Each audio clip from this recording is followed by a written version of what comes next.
Hello, everyone. If you enjoy my channel, please support me with one like, one subscribe, and one share. The invitation that changed everything. Imagine you are standing in the middle of your own living room, holding a phone that feels like it weighs 1,000 pounds. And on the other end of the line, your mother's voice is cracking with that specific tone you have known since childhood, the one that means she is either about to cry or about to change your entire life. And in that single, suffocating second, you realize that every single English word you have ever studied, every pronunciation you have practiced in the shower, and every grammar rule you have drilled into your brain is completely useless, because this conversation is not about vocabulary, it is not about fluency, and it is definitely not about getting a better score on some test. It is about a question that no language on earth can fully prepare you for, and that question is, what happens when your mother, the woman who raised you, the woman who knows every single scar on your heart, steps off an airplane in a country where she cannot read the street signs, cannot understand the weather, and cannot even order a cup of coffee without pointing at a picture, and after 3 weeks of that quiet, terrifying struggle, she looks you in the eye and tells you, with a voice as soft as a punch to the chest, that she does not want to go back home. She wants to stay. And suddenly you're not just a daughter or a son anymore. You are a bridge, a translator, a life raft, and a traitor all at the same time. Because how do you say to the woman who gave you everything that the life you built here, the marriage you fought for, the children who speak English with American accents and eat peanut butter sandwiches like they were born with them in their hands, cannot simply absorb another soul without breaking at the seams? But then again, how do you say to that same woman that she belongs to a past you are still trying to escape? And that is the exact moment when you realize that learning English was never about conjugating verbs or memorizing phrasal verbs. It was about building a second home inside your own heart, and now that second home has a visitor who refuses to leave, and you are standing in the doorway, sweating, frozen, terrified, and secretly, deep down, a little bit relieved because maybe, just maybe, your two homes can live in one heart, but you have absolutely no idea how to make that happen without losing yourself in the process. This is the story of my mother's visit to America, and I am telling it to you not because I want you to feel sorry for me. Not because I think my family drama is more interesting than your own, but because I know exactly what it feels like to stare at a screen, at a textbook, at a YouTube video, and feel your brain turn into a thick, gray fog every single time you try to listen to English. Because you have been trying for months, maybe years, and you still cannot understand why native speakers talk so fast, why they swallow their vowels, why they mumble words together like they're trying to hide the meaning from you on purpose, and you are exhausted, you are frustrated. You have probably closed more tabs than you have finished videos.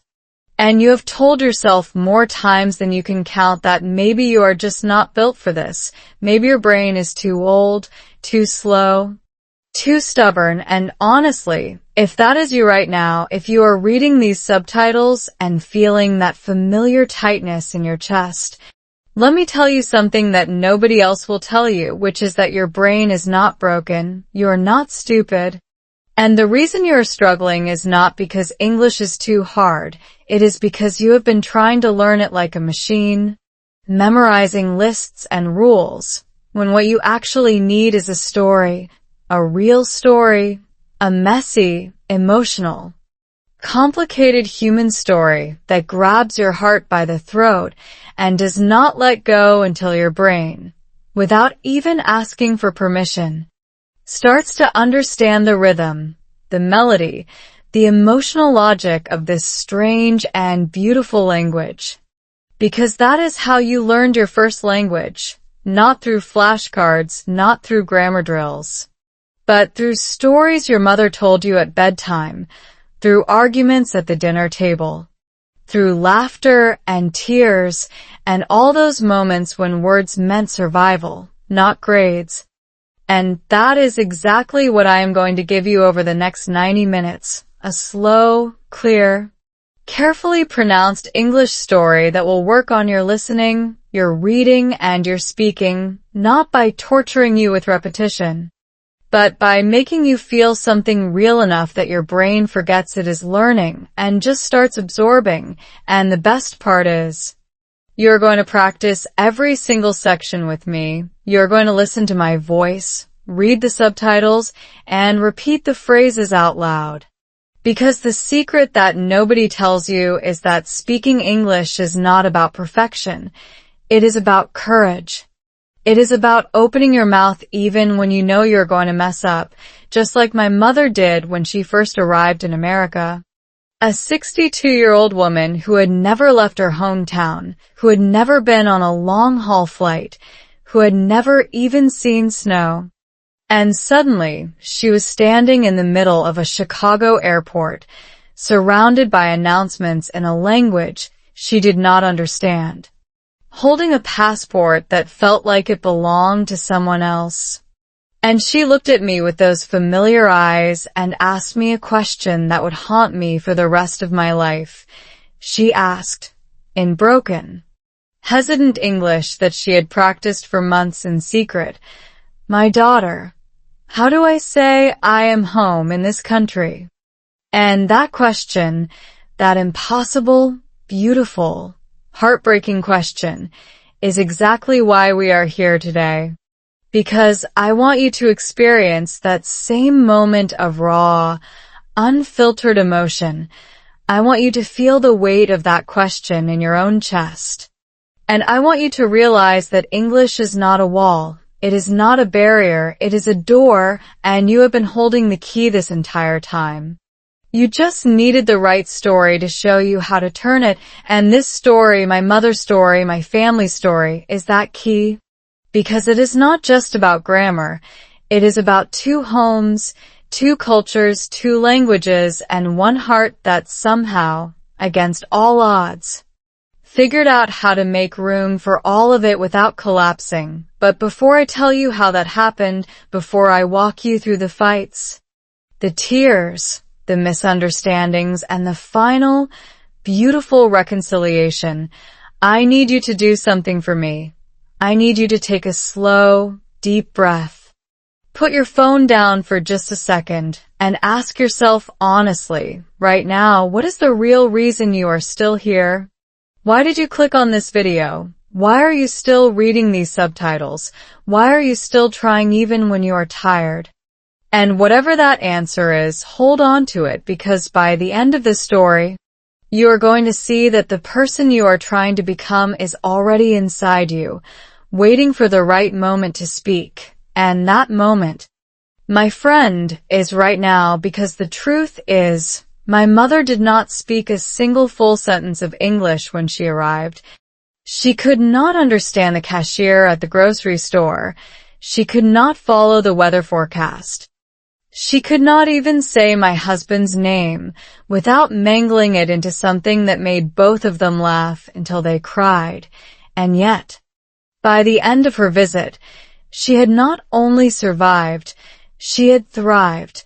She had made friends with the neighbor. She had learned to order her own coffee. And she had fallen so deeply in love with this strange, loud, confusing country that she did not want to leave. And that is when the real trouble started. Because how do you tell a woman who has just discovered a whole new world that she has to go back to the old one? How do you explain to her that your American husband, your American children, your American life cannot just expand to include her without breaking something? And how do you do all of that in a language that still feels like wearing someone else's shoes? The answer, I learned, is that you do not do it with perfect grammar. You do it with love, with patience, and with a willingness to be wrong, to be misunderstood. and to start over 1,000 times. And that, more than any textbook or app, is exactly what learning English is really about. It is about being willing to look foolish, willing to make mistakes, willing to say the wrong thing and laugh about it. Because the person on the other side of that conversation, whether it is your mother, your boss, your friend, or a complete stranger, is not judging your accent. They are not counting your errors. They are just waiting for you to connect, to reach out, to say something real. And that is the lesson my mother taught me, not by speaking perfect English, but by speaking with a perfect heart. And so, as we begin this journey together, I want you to remember that every single time you feel embarrassed about your accent, every time you freeze in the middle of a sentence, every time you feel that familiar wave of shame wash over you, I want you to picture my mother, standing in an airport, clutching her suitcase, and asking her daughter how to say, "I am home," because she did not say it perfectly. She stumbled over the words, she mixed up the sounds, she got the grammar wrong, but she said it with so much hope, so much courage, that everyone around her understood exactly what she meant. And that, I promise you, is all that anyone is ever really asking for. They are not asking for perfection. They're asking for you. And if you can give them that, if you can be brave enough to open your mouth and let your true self come out, even if the words are messy, even if the accent is thick, even if you have to say it 3 times before they understand, you will have already won, you will have already succeeded, and you will have already proven that 2 homes can live in 1 heart, not because the language is perfect, but because the love is real. And that is exactly what we are going to explore together, step by step, word by word, story by story. So stay with me, keep reading, keep listening, keep repeating, and most importantly, keep believing that you are not alone in the struggle, because right now, in this very moment, there are thousands of people all over the world, just like you, sitting in their rooms, staring at their screens, and trying to find the courage to speak. And the fact that you are still here, the fact that you have not given up, the fact that you are still reading these words, tells me everything I need to know about you. You are a fighter. You are a dreamer. And you are exactly the kind of person who can figure out how to hold 2 homes in 1 heart. So let's start at the very beginning. Let me take you back to the day I received that phone call from my mother, the call that changed everything, the call that made me question every decision I had ever made, and the call that ultimately taught me the most important lesson about language, love, and what it really means to belong somewhere. And I promise you, by the time we finish this story, you will not only have improved your English, you will have changed the way you see yourself, because that is what stories do. They do not just teach you words, they teach you who you are and who you can become. First impressions of America. Picture this, if you will. A 62-year-old woman who has spent her entire life in a small, quiet town where the loudest sound she ever heard was the morning call to prayer or the distant rumble of a motorcycle. Steps off an airplane into Chicago O'Hare International Airport, and the first thing that hits her is not the noise, not the crowd, not even the overwhelming smell of fast food and jet fuel, but the sheer, suffocating weight of a language she does not understand screaming at her from every single direction. From the overhead announcements that echo like robotic prophecies of doom. From the gate agents who speak into their microphones like they are trying to win a speed-talking competition. From the security officers who gesture impatiently at her to move faster, move here, move there, and she just stands there, frozen in the middle of that swirling chaos, clutching her worn-out suitcase like it is the last piece of her old life. And she looks around desperately for a familiar face, for a sign, for anything that makes sense. And when she finally spots me running toward her, waving my arms like a lunatic, the look on her face is not relief. It is not joy. It is pure, unfiltered terror. Because in that moment she realizes that the world she has just entered is not just different. It is alien. It is hostile. It is a place where even the air feels different, thinner, colder, and she cannot breathe, not because of the altitude, but because she suddenly understands what it means to be illiterate in a country where literacy is the only currency that matters. And I hug her. I hold her. I whisper in our mother tongue that everything is going to be okay. But even as the words leave my mouth, I know they are a lie. Because nothing about this is okay. Nothing about this is normal. And the journey we are about to take together is going to test every single ounce of love and patience we both possess. And that, my friends, is exactly where our story truly begins. Now, I want you to imagine yourself in my mother's shoes for just a moment. Not because I think you are old or helpless or lost, but because I know exactly what it feels like to be surrounded by a language that refuses to make sense.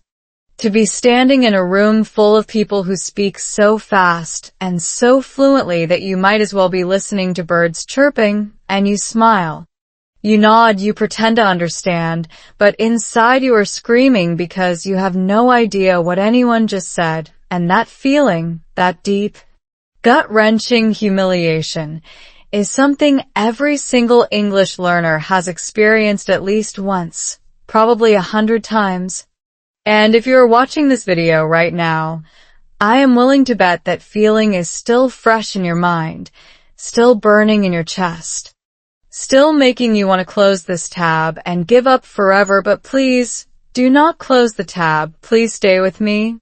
Because what happened to my mother over the next few weeks is going to change the way you think about language, about learning, and about your own capacity to survive in a world that does not speak your mother tongue.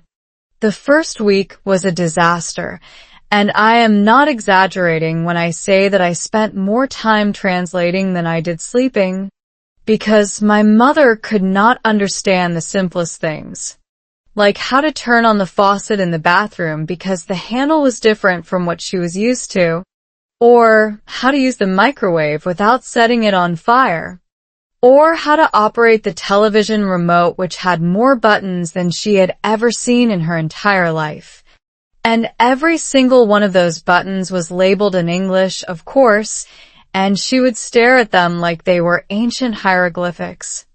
And she would call me into the room every 5 minutes with that panicked tone that made my heart drop every single time, and I would explain slowly, patiently in both languages, and she would nod and she would say she understood, and then 10 minutes later, she would call me again, and I would explain again, and this cycle repeated itself so many times that I lost count. And I started to wonder if I had made a terrible mistake by bringing her here, if I had been selfish, if I had underestimated just how difficult this transition would be, because the truth is, when you grow up in one culture and move to another, you do not just learn a new language, you learn a new way of being, a new way of thinking, a new way of existing in the world. And nobody tells you how exhausting that is. Nobody prepares you for the constant mental gymnastics, the endless translation, the feeling that you are never quite yourself because you are always performing, always adapting, always trying to fit into a mold that was not made for you. And watching my mother struggle with that reality was like watching a bird try to fly with one wing, heartbreaking and infuriating and humbling all at once. But here is the thing about my mother that I did not fully appreciate until that first week was over. She is stubborn. And I mean stubborn in the way that only a woman who has raised 3 children, survived a war, and outlived her own husband can be stubborn.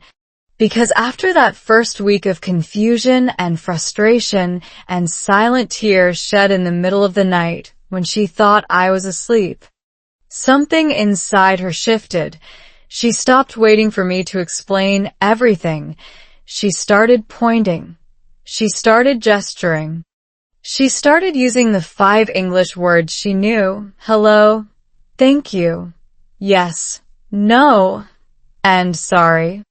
Like they were magic spells that could unlock any door, and I watched her with a mixture of awe and guilt. As she walked to the grocery store by herself for the first time, armed only with a piece of paper where I had written milk, bread, eggs in both languages, and she came back 2 hours later, not with milk, not with bread, not with eggs, but with a bag full of random things she had bought because she had pointed at the wrong items and been too embarrassed to correct herself. And when I asked her what happened, she just laughed, a deep, genuine, belly laugh that I had not heard in years, and she said, in her broken, beautiful English, "Daughter, I think American bread is very strange. It tastes like sugar." And I looked in the bag and realized she had bought a box of donuts, not bread, and we both laughed until we cried. And in that moment, I understood something profound about learning a language, which is that you will make mistakes. You will buy donuts when you meant to buy bread. You will say embarrassed when you meant pregnant and cause a scandal at work. You will mix up beach and bitch and want the earth to swallow you whole. But those mistakes are not failures. They are proof that you are trying. They are proof that you are brave enough to open your mouth even when you know you might get it wrong. And that bravery, that willingness to be ridiculous, is the only thing that will ever make you fluent. My mother did not become fluent in English during her visit. That would be a lie. But she learned something far more important. She learned that language is not just about words. It is about connection. It is about finding a way to say, I am hungry, even if you have to mime eating a sandwich. It is about saying, I love you, even if you have to look it up in a dictionary first. And it is about accepting that you will never be perfect. And being okay with that, because the people who love you do not love you for your grammar, they love you for your heart. And the people who matter, the real ones, will wait for you to find the right words. They will not walk away because you stumbled.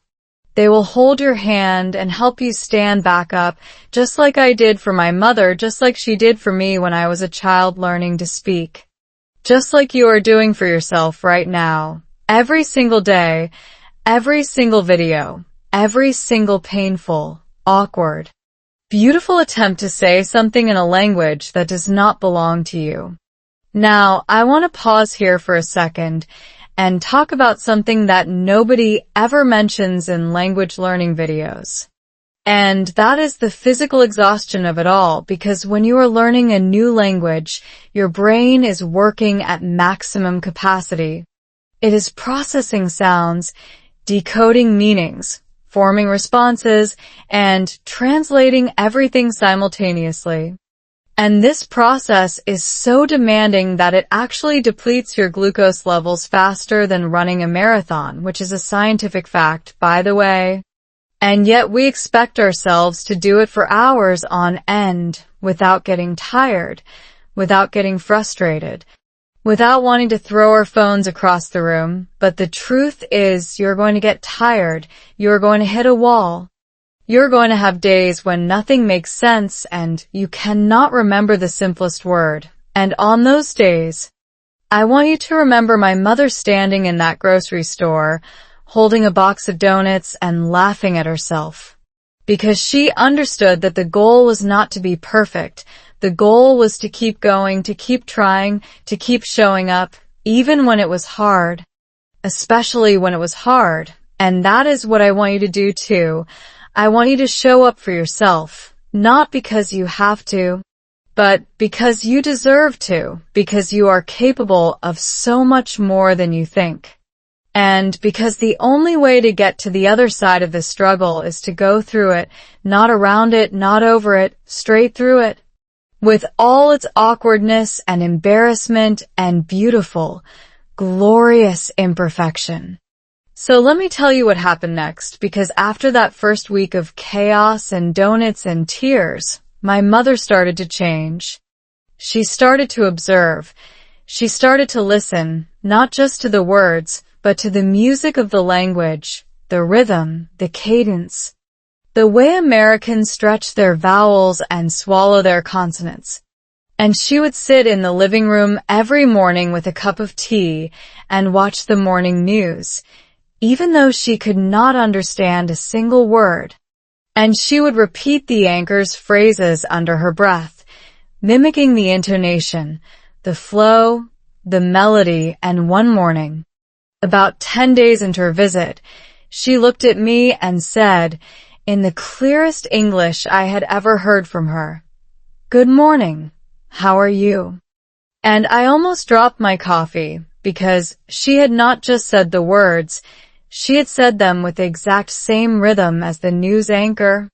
She had nailed the intonation, the stress, the musicality, and I realized that my mother, the woman who could not operate a microwave, had discovered the secret to learning English that most people miss entirely, which is that language is not just about meaning. It is about music.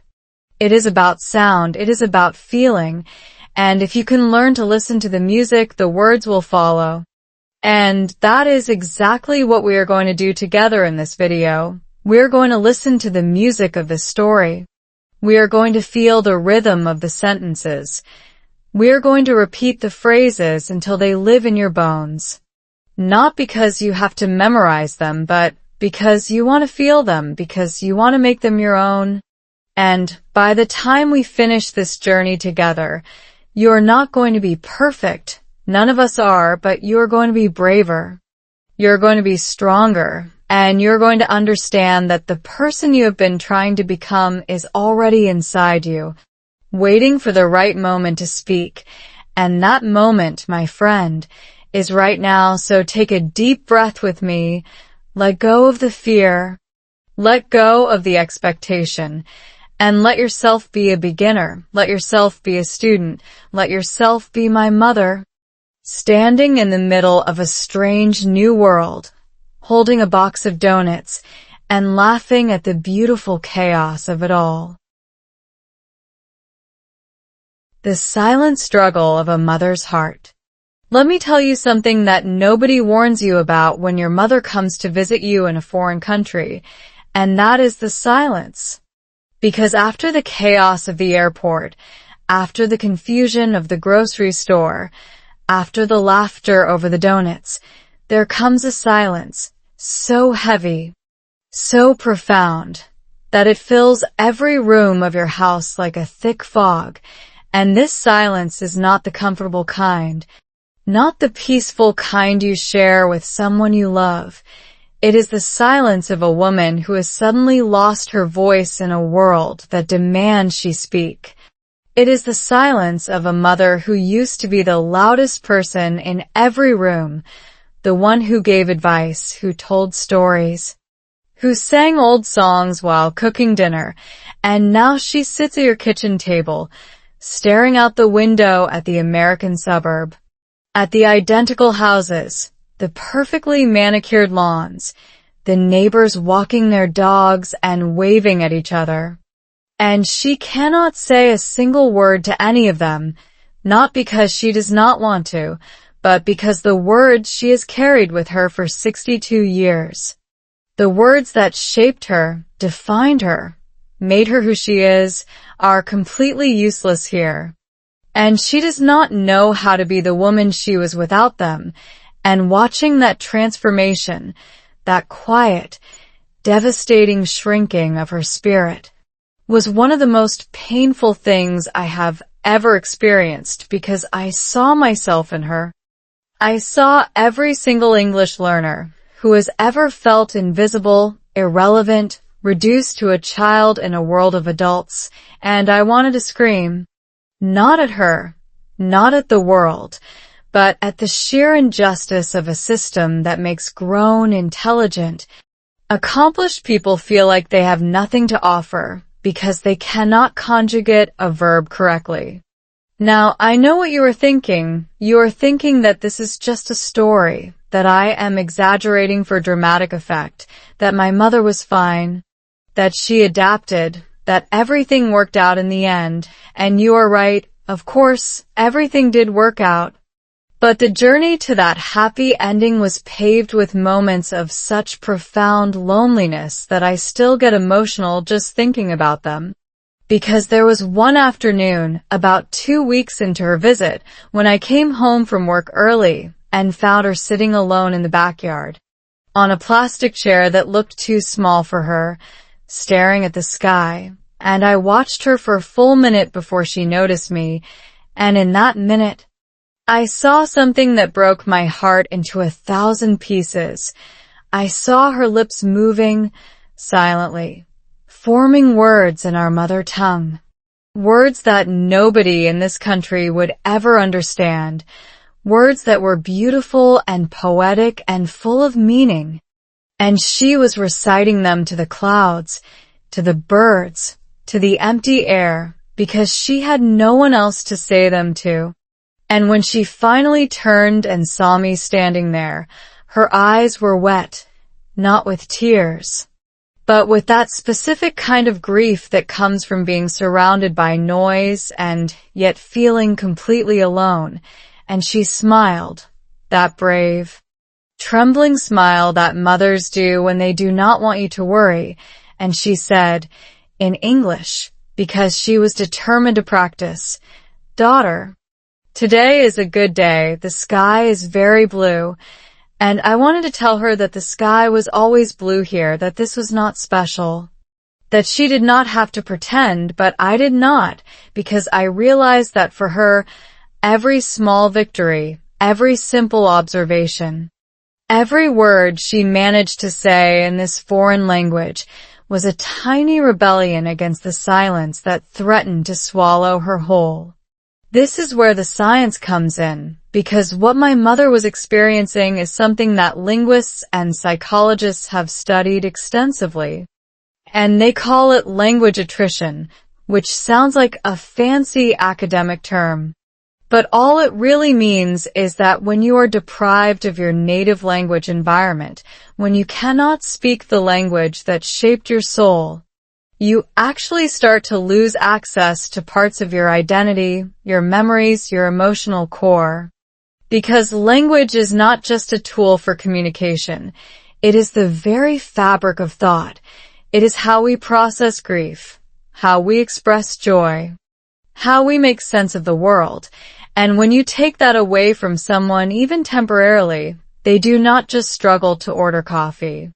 They struggle to be themselves, and that is exactly what was happening to my mother. She was not just learning English. She was fighting to hold on to her own identity while simultaneously building a new one. And that battle, that internal war, is something that every single person watching this video can understand, because you have felt it too. You have felt the frustration of knowing exactly what you want to say in your own language, the perfect phrase, the witty comeback, the heartfelt confession, and then watching it die on your tongue because you do not have the English words to bring it to life. And you settle for something simpler, something dumber, something that does not quite capture who you really are, and after a while, you start to wonder if maybe the real you is disappearing, if maybe the person you are in English is a shadow, a ghost, a watered-down version of the person you used to be. I remember one night, about 3 weeks into her visit, my mother and I were sitting in the living room, and my American husband was in the kitchen making dinner, and she leaned over to me, and she whispered in our mother tongue, something so beautiful and so profound that I cannot even translate it properly into English. She said, When I speak my language, I am a mountain. When I speak English, I am a pebble and I miss being a mountain. And I started crying right there in the middle of the living room because I knew exactly what she meant. I had felt the same way when I first moved to America. I had felt small and insignificant and invisible. And I had spent years rebuilding myself, word by word, sentence by sentence, until I could finally feel like a mountain again. But the difference between me and my mother was that I had time. I had years to build that new identity, and she only had weeks. And those weeks were running out faster than any of us wanted to admit. But here is the incredible thing about my mother, and this is what I want you to take away from this section. She did not let the silence win. She did not retreat into her room and give up. She did not spend her days crying and waiting for the visit to end. Instead, she started doing something that at first seemed completely crazy. She started talking to herself out loud in English. And I am not talking about whispering or mumbling. I am talking about full, loud, dramatic conversations with a mirror, with a television, with the plants, with the dog, with anyone or anything that would listen, and she would repeat phrases from the news, from commercials, from random conversations she overheard at the grocery store, over and over and over again, until they started to sound natural.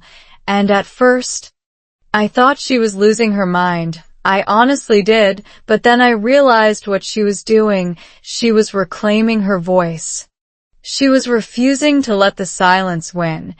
She was proving to herself and to the world that she was still a mountain, even if she had to build that mountain one English word at a time. And that is when I understood the most important lesson about language learning that I have ever learned, which is that the people who succeed are not the people who are naturally talented, not the people who have perfect memories or perfect accents. The people who succeed are the ones who refuse to stay silent, the ones who make mistakes loudly, proudly, unapologetically, the ones who talk to themselves in the mirror, who sing along to songs they do not fully understand, who call customer service just to practice, who walk into grocery stores and buy donuts instead of bread and laugh about it because they know that every single time they open their mouth, even if they get it wrong, they are building something, they are growing, they are becoming, and that is exactly what I want you to do right now. While you are watching this video, I want you to repeat the words you hear. I want you to say them out loud, even if you are alone, even if you feel ridiculous, even if your accent is terrible, because every single time you do, you are pushing back against the silence. You are refusing to be invisible. You are proving to yourself that you are still a mountain, even if the mountain is still under construction. So let me tell you what happened next, because after that night, after that conversation about mountains and pebbles, something shifted in my mother. She started to engage with the world around her in ways I never expected. She started waving to the neighbors. Even though she could not speak to them, she started going for walks by herself. Even though she got lost twice and had to be rescued by a kind stranger who spoke no English, but somehow understood exactly what she needed. She started cooking American food, not because she liked it, but because she wanted to prove that she could follow English recipes. And every single day, she would report her progress to me in her broken, beautiful, increasingly confident English. Daughter. Today I said hello to the postman and he said hello back. I think he likes me. Or, daughter, I made cookies from the box. I only burned one tray. Or, daughter, I watched the news and I understood the weather. Tomorrow is rain. And each of those small victories, each of those tiny moments of connection was like a brick in the wall she was building around her new identity, and slowly, almost imperceptibly, The silence started to lift. The fog started to clear. And the woman who had arrived at O'Hare Airport clutching her suitcase like a life raft started to transform into someone new, someone brave. Someone who could laugh at her own mistakes. Someone who could look a stranger in the eye and say, "Good morning, how are you?" And actually mean it. And that transformation, that beautiful, messy, imperfect transformation, is exactly what I want for you. Not because I want you to be like my mother, but because I want you to know that it is possible, that the silence does not have to win, that you can build a new identity, a new voice, a new self, even when it feels like the mountain is too high and the path is too steep. Because every single word you say, every single mistake you make, every single time you open your mouth and try, you are not just learning English. You are learning to be brave, and bravery, my friends, is a language that everyone understands. When snow melts a frozen soul. Now, let me tell you about the day everything changed, because up until this point in my mother's visit, she had been surviving, yes. She had been adapting, yes. She had been learning English words and making American donut mistakes and waving at neighbors and talking to herself in the mirror. But surviving is not the same as thriving, and adapting is not the same as belonging, and somewhere deep down, in that quiet, stubborn heart of hers, she still felt like a stranger in a strange land, a foreigner, an outsider, a guest who had overstayed her welcome. And no matter how many English words she memorized, no matter how many times she said hello to the postman, she could not shake the feeling that she did not belong here, that this place, this loud, fast, confusing country, would never be her home. And I could see it in her eyes every single morning when she woke up, that flicker of disorientation, that split second of forgetting where she was, followed by the slow, sad realization that she was not in her own bed, not in her own country, not in her own life. And that flicker, that tiny moment of grief, was like a knife in my heart, because I knew exactly what it felt like. I had felt it myself when I first moved to America. That bone-deep loneliness that comes from being uprooted, from having your entire world rearranged without your permission, from waking up every day in a place that does not smell like home, does not sound like home, does not feel like home, and I wanted so badly to fix it, to make it better, to wave a magic wand and turn America into the place she had left behind, but I could not, because that is not how life works.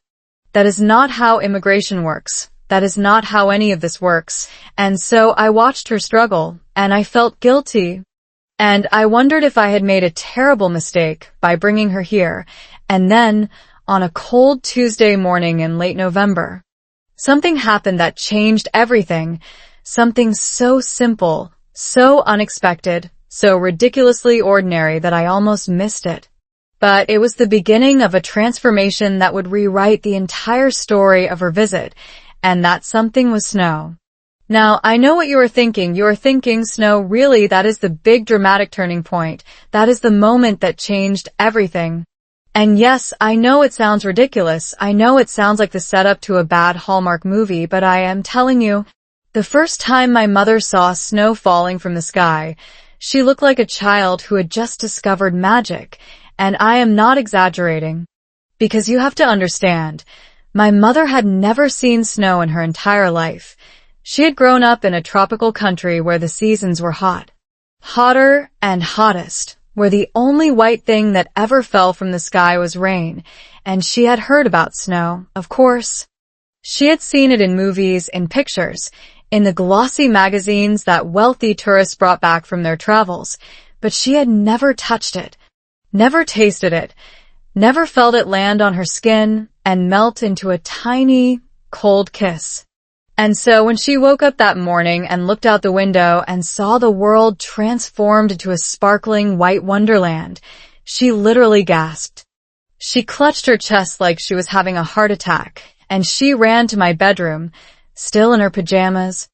And she shook me awake with the kind of frantic energy that only a child or a very excited grandmother can muster. And she said, in a voice that was half English, half her native tongue, and fully pure joy, "Daughter, daughter, come quick. The sky is falling. The sky is white. The sky is broken." And I laughed.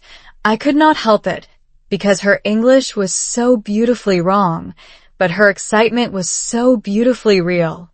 And I got out of bed and followed her to the window, and together, we watched the snow fall in thick, heavy flakes, blanketing the street, the houses, the trees, turning the entire world into something soft and quiet and new. And my mother pressed her face against the glass like a child pressing against a candy store window, and she whispered, "It is so beautiful. It is like heaven is crying and the tears are frozen." And I realized in that moment that she was not just seeing snow, she was seeing possibility. She was seeing proof that this country, this strange and alien country, could still surprise her, could still delight her, could still show her something she had never seen before, and that small shift, that tiny crack in the wall of her resistance, was the beginning of something extraordinary. The rest of that day was pure magic. I bundled her up in every piece of warm clothing I could find, including my husband's oversized coat that made her look like a small bear wrapped in a sleeping bag, and I took her outside into the snow.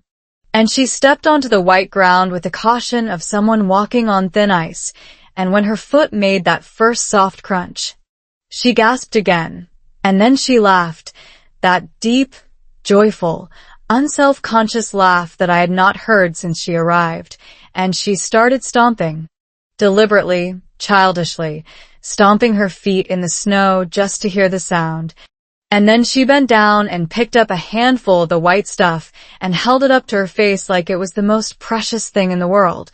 And she studied it, examined it, watched it melt between her fingers, and she said, in English, slowly, carefully, "So cold, but so pretty, like diamonds that do not last."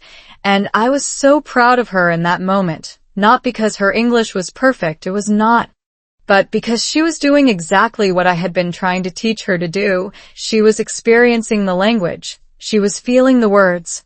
She was connecting them to something real and emotional and alive, and that is when I knew, deep down in my gut, that she was going to be okay, that she was going to survive this, that she was not just going to survive, she was going to thrive.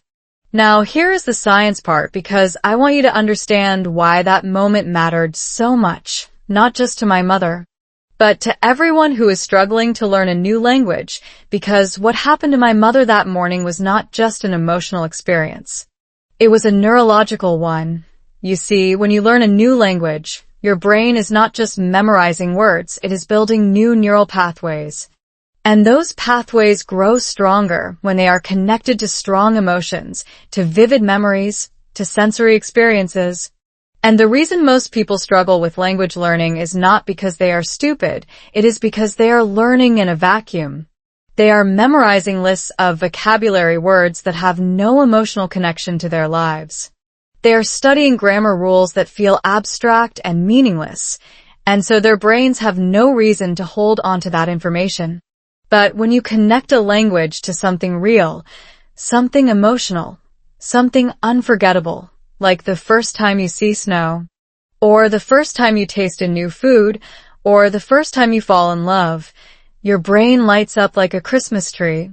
It releases dopamine and oxytocin, and all those wonderful chemicals that make learning feel good, and suddenly, the words are not just words. They are part of a memory, part of a feeling, part of you, and that is why my mother remembered the English words for snow, for cold, for beautiful, for diamonds, for heaven, because she did not learn them from a textbook.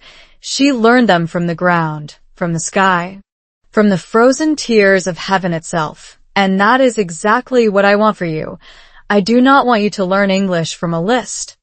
I want you to learn it from life, from your own experiences, from the moments that make you laugh, make you cry, make you feel something real and true and unforgettable. After that day, something shifted in my mother. She was still a beginner. She still made mistakes. She still bought donuts instead of bread and called the postman by the wrong name and accidentally told the neighbor that she was very pregnant instead of very busy. But she did not let those mistakes stop her anymore. She laughed at herself. She corrected herself. She kept going. And she started to see America not as a hostile, alien place, but as a playground, a classroom, an adventure, and she started to explore.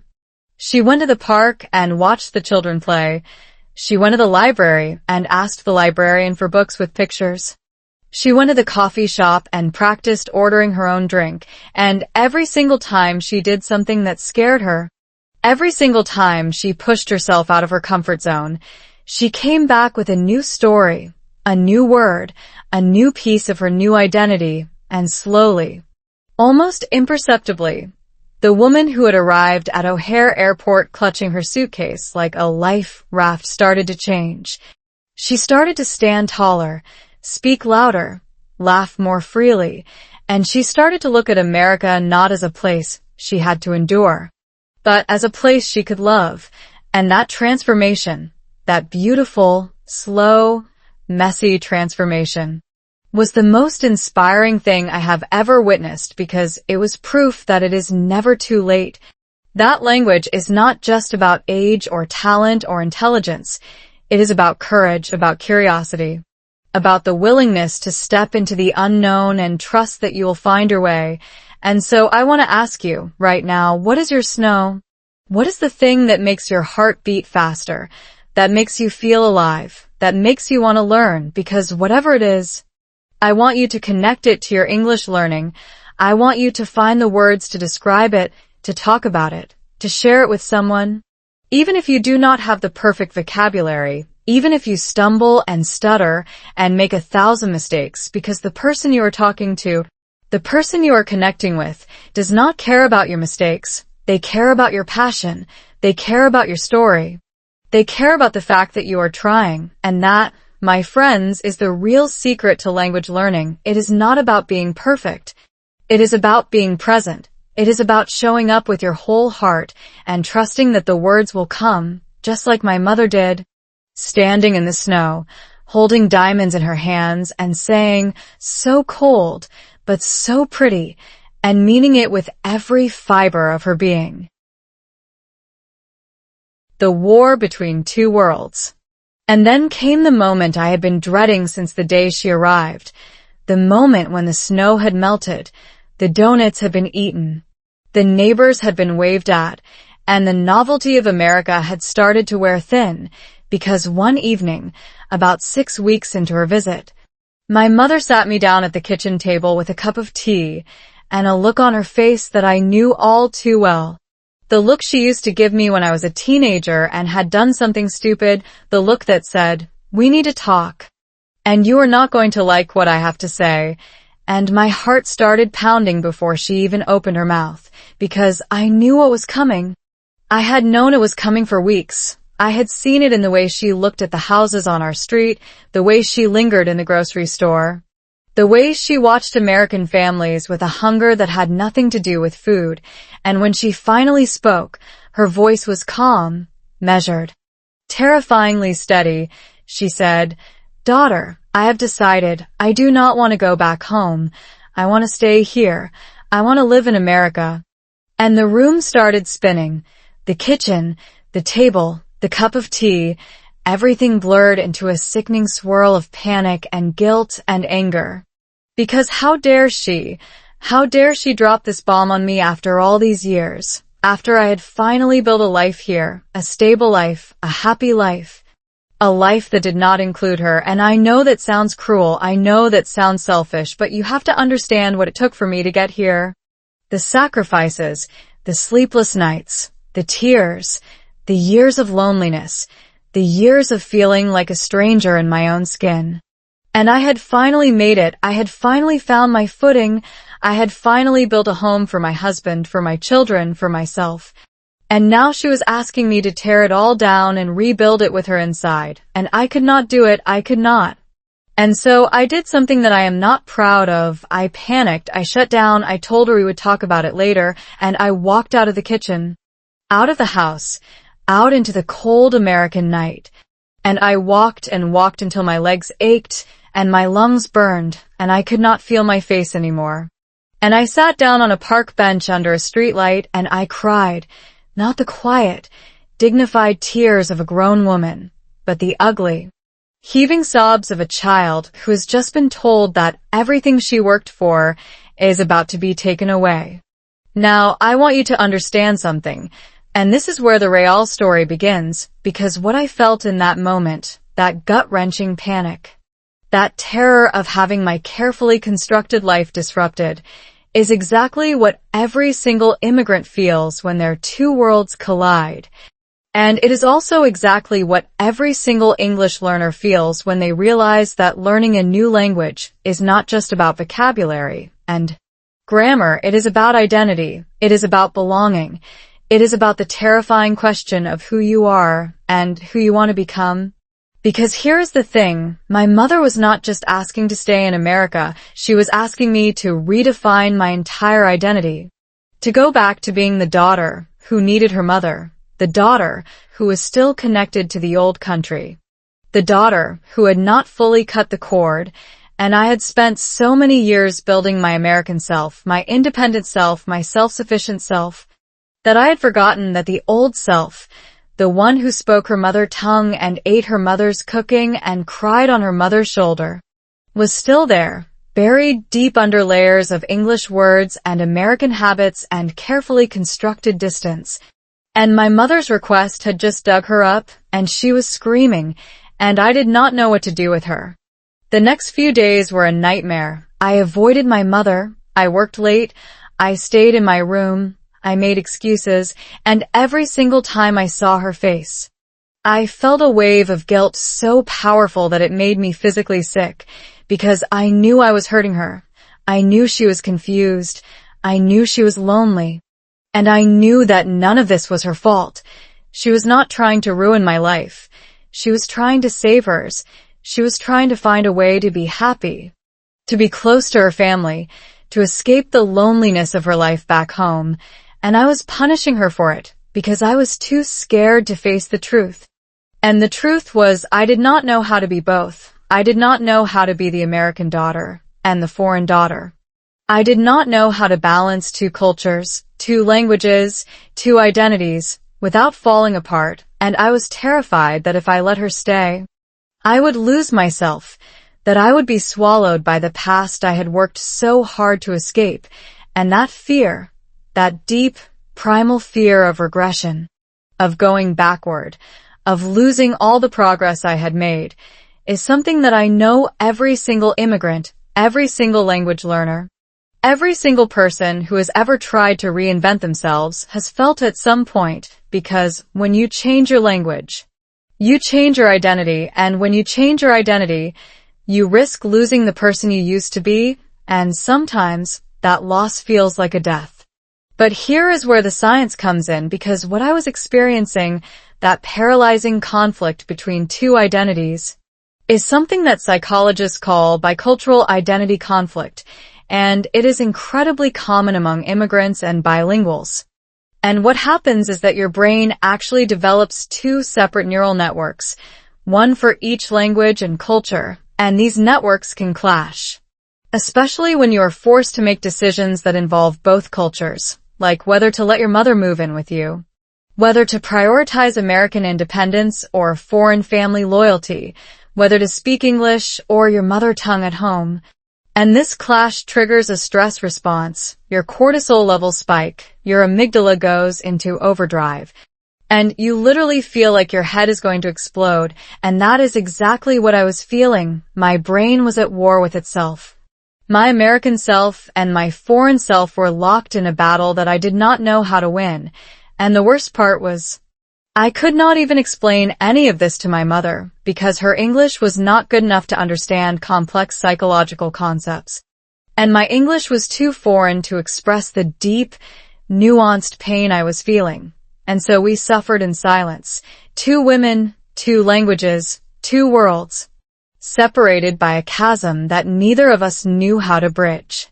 And then one night I came home from work and found my mother sitting on the couch with my husband, and they were actually talking, not just pointing and gesturing, but having a real conversation.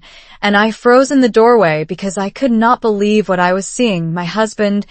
My American husband, who barely spoke any of my mother tongue, and my mother, who barely spoke any English, were communicating.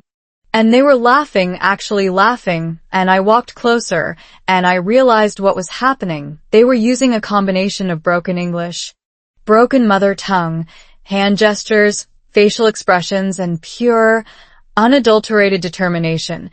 And they were understanding each other. Not perfectly, not smoothly, but enough to connect, enough to share a moment, enough to prove that language was not really the barrier I thought it was. And my mother looked at me and she smiled, that brave, heartbreaking smile, and she said in English, "Daughter, your husband is a good man.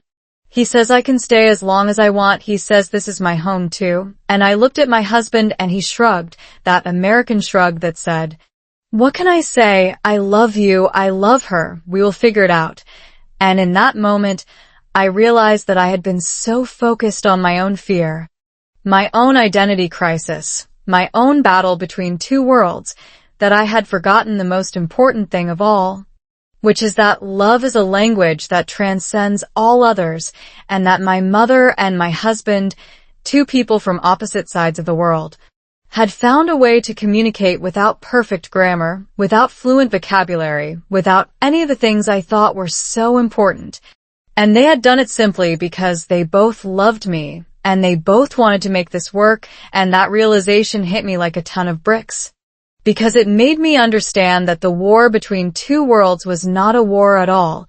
It was a negotiation, it was a dance, it was a messy, complicated, beautiful collaboration. And I had been fighting it alone, when all I had to do was let the people I loved help me. And so I walked over to my mother, and I sat down next to her, and I took her hand, and I said in English, because I wanted her to understand, "Mom, we're going to figure this out. We are going to find a way. We are going to make 2 homes live in one heart. Because if you and my husband can talk without speaking the same language, then I can find a way to be both. I can be your daughter and my own woman. I can be foreign and American. I can be everything, because that is what love does. Love makes room. Love expands. Love grows. And I have enough love in my heart for both of you, for both countries, for both worlds." And my mother looked at me, and her eyes filled with tears. And she said, in her broken, beautiful English, "Daughter, I am so proud of you. You are my home. Wherever you are, that is where I belong." And in that moment, the war between 2 worlds finally ended, not with a bang, not with a dramatic victory, but with a quiet surrender. A surrender to love, to family, to the messy, complicated, beautiful truth that we can hold 2 homes in one heart, if only we are brave enough to try. My husband's American eyes. Now, let me tell you something about my American husband that I have never told anyone before, because it is the kind of thing that sounds too good to be true, too perfect, too scripted. But I swear on my mother's life that every single word of this is real, because the man I married, the man who grew up in a small town in Ohio where the biggest cultural event of the year was the county fair and the most exotic food anyone had ever tasted was Taco Tuesday at the local diner, the man who had never left the country until he met me, the man who could not pronounce my mother's name correctly for the first 3 years of our marriage and accidentally called her something that sounded suspiciously like a vegetable. That same man, that gloriously American, wonderfully naive, painfully sincere man, became the unlikely hero of this story, not because he saved anyone, not because he solved any problems, but because he saw everything. He saw the war between my mother and me. He saw the silence that filled our house. He saw the tears I tried to hide in the shower, and the pain my mother tried to hide behind her brave smiles, and he saw it all with his American eyes. Those big, blue, ridiculously optimistic eyes that had never known the weight of immigration, the grief of leaving home, the loneliness of being a stranger in a strange land, and yet somehow, impossibly, he understood, not because he had experienced it himself, but because he had watched me, his wife, go through it every single day for years, and he had learned, slowly, patiently, lovingly, that the language of the heart is universal, that you do not need to speak perfect English to understand pain, to understand longing, to understand the desperate need to belong. And when my mother dropped her bombshell when she announced that she did not want to go back home, he was the one who did not panic. He was the one who did not run away. He was the one who sat down with her, night after night, and listened to her broken English, her fragmented sentences, her desperate attempts to explain her feelings, and he did not judge her. He did not correct her. He did not make her feel stupid or small or pathetic. He just listened and he nodded and he said, "I understand," even when he did not fully understand, because he knew that what she needed more than anything was not a solution, not a plan, not a logical argument, but a witness, someone who would sit in the mess with her and not run away. And that, my friends, is the most American thing about him. Not his accent, not his passport, not his love for baseball and apple pie, but his unwavering belief that every problem has a solution, that every conflict can be resolved, that every heart can find its way home. And that belief, that stubborn, optimistic, deeply American belief, is what saved our family. I want to pause here and tell you something that might surprise you, because when I first met my husband, I thought he was too simple, too sheltered, too innocent to understand the complexity of my immigrant soul. I thought he would never get it, never understand why I cried when I heard certain songs, why I sometimes spoke to myself in my mother tongue, why I could not fully commit to America because a piece of my heart was always somewhere else. And I was wrong, so wrong. Because what I mistook for simplicity was actually wisdom, what I mistook for innocence was actually openness, and what I mistook for ignorance was actually a profound emotional intelligence that came from a lifetime of being loved, of feeling safe, of never having to question his place in the world. And that is the thing about people who have never had to leave their home. They have something that immigrants often lose, which is a deep, unshakable sense of security, a belief that the world is fundamentally good, that people are fundamentally kind, that everything will work out in the end. And while that can sometimes come across as naive, it can also be the most powerful force for healing, because my husband's American eyes saw my mother not as a burden, not as a problem, not as a threat to our carefully constructed life, but as a human being, a mother, a woman who is scared and lonely and desperately in need of love. And he did not have to understand her language to understand her heart. He just had to look at her, really look at her, and see the person behind the broken English. And that is what he did every single day, with every single interaction. He saw her, the real her, and he loved her not because he had to, but because he wanted to, because he knew that loving her was loving me, and that his love for me was big enough to include her. Now, here is where the science comes in, because what my husband did, that beautiful, instinctive act of emotional connection, is actually backed by decades of psychological research. And what researchers have found is that emotional connection is far more important than linguistic accuracy when it comes to building relationships. Across cultures, there is a concept in psychology called emotional resonance, which is the ability to tune into someone else's emotional state and respond with empathy, regardless of the words being used. And what studies have shown is that emotional resonance actually bypasses the language centers of the brain. It activates the limbic system, the part of the brain that processes emotions, and it creates a bond that does not require perfect grammar or fluent vocabulary. It requires presence. attention, and a willingness to feel what the other person is feeling, and that is exactly what my husband did. He did not need to understand every word my mother said. He did not need to correct her grammar or teach her new vocabulary. He just needed to be present, to look her in the eye, to nod, to smile, to say, "I hear you," with his body language, with his tone of voice, with his whole being.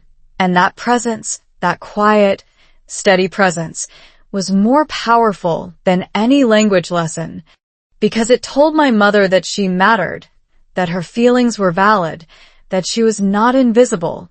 And that is something that every single English learner needs to hear. Because the biggest barrier to learning a new language is not the language itself. It is the fear of being rejected, the fear of being misunderstood, the fear of being seen as stupid or incompetent. And when someone, especially someone you love, looks at you with eyes that say, "I see you. I accept you. I love you exactly as you are," that fear starts to dissolve, and suddenly you are free to make mistakes, free to stumble, free to be imperfect, and that freedom is the key to fluency. I remember one specific night, about 2 weeks after my mother's announcement, when I came home from work and found the two of them in the living room, my mother and my husband, sitting on opposite ends of the couch. And they were having a conversation, a real conversation, and I stood in the doorway and listened, and what I heard brought tears to my eyes. Because my mother was saying in her broken English, "I am scared, I am old, I am useless," and my husband was saying, No, you are not useless. You are brave, you are strong, you came all the way here, you are learning, you are growing, you are amazing." And his English was perfect. Of course, but he was speaking it slowly, carefully, in a way that she could understand, and he was using simple words, simple sentences, simple concepts, and she was understanding him, not perfectly, but enough to feel seen, enough to feel heard, enough to feel loved. And I watched them, this unlikely pair, this woman from a small village who could barely say hello without tripping over the sounds, and this man from a small town who had never traveled further than the next state, and I realized that they had built something beautiful together. A bridge, a connection, a relationship that transcended language, and I was so proud of both of them, so grateful, so overwhelmed with love, that I literally sat down on the floor and cried, because in that moment I understood that the war between two worlds was over. Not because anyone had won, but because everyone had decided to stop fighting and start building, and my husband, with his American eyes, had shown me the way. So let me tell you what happened next, because after that night, something changed in our house. The tension started to lift. The silence started to fill with laughter. The fear started to melt away, and my mother, who had been so scared and so lonely, started to blossom. She started to trust my husband, to rely on him, to see him not as a stranger or a threat, but as a son she had never had, a son who loved her and protected her and made her feel safe. And she started to learn English faster, not because she was studying harder, but because she was finally relaxed, finally comfortable, finally free to make mistakes without fear. And she would sit with him every evening and practice, and he would correct her gently, patiently, lovingly, and she would repeat the words until they sounded right, and they would laugh together at her mistakes, and they would celebrate her victories. And slowly, almost imperceptibly, she started to become fluent, not in grammar, not in vocabulary, but in connection, in trust, in love, and that, my friends, is the real secret to learning English. It is not about the grammar. It is not about the vocabulary. It is about finding someone who will hold your hand and walk with you through the fear, someone who will look at you with American eyes, or Vietnamese eyes, or Spanish eyes, or any eyes, and say, "I see you, you are not alone, and we are going to get through this together." The children speak in two tongues. Now, let me introduce you to the most unexpected teachers in this entire story, the ones who never studied grammar, never memorized vocabulary lists, never once felt embarrassed about their accents, and yet somehow became the most fluent, the most confident, and the most inspiring English speakers in our family. And those teachers are my children, my two beautiful, chaotic, wonderfully bilingual children, who grew up speaking two languages the way other children grow up breathing, without thinking, without trying, without any of the self-consciousness that plagues adult learners. Because here is the thing about children, they do not care about perfection. They do not care about mistakes. They do not care about sounding stupid or looking foolish. They just open their mouths and let the words come out. And if the words are wrong, they try again. And if the words are mixed up, they laugh. And if the words come out in the wrong language, they switch mid-sentence without even noticing. And watching them interact with my mother, their grandmother, was like watching a masterclass in language acquisition, because they did not try to teach her. They did not correct her. They did not make her feel bad about her broken English. They just played with her, talked to her, loved her, and in the process, they taught her more English than any textbook ever could, because they spoke to her in simple, clear, patient sentences. They repeated themselves without getting frustrated. They used gestures and facial expressions and silly voices to make themselves understood. And they never, ever made her feel stupid for not knowing a word. They just said it again, slower this time, or they showed her, or they found another way to say it.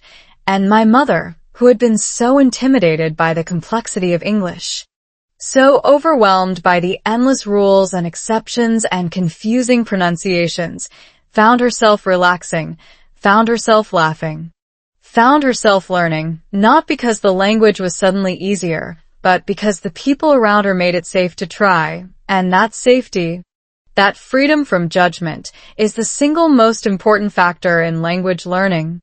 And yet it is the one thing that adult learners almost never give themselves.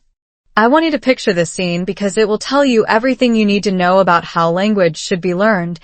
Imagine my 6-year-old daughter, who was born in America and speaks English with the perfect, unaccented fluency of a native speaker, sitting on the floor with my mother, building a tower of blocks, and my mother is trying to say something in English, struggling, stumbling, mixing up her words, and my daughter just looks at her, patiently, lovingly, and says, "It's okay, Grandma. Try again, I'll help you." And then she points to the blocks and she says, slowly, clearly, "Blue. This is blue. Can you say blue?"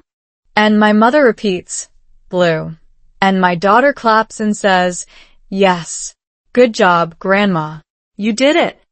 And my mother's face lights up with the joy of a child who has just learned something new, and she keeps going, keeps trying, keeps building her English one word at a time, not because she has to, but because the reward, the praise, the pure, unconditional encouragement from a 6-year-old makes it feel like a game, not a chore. And I watch them, and I think to myself, why can't adults learn like this?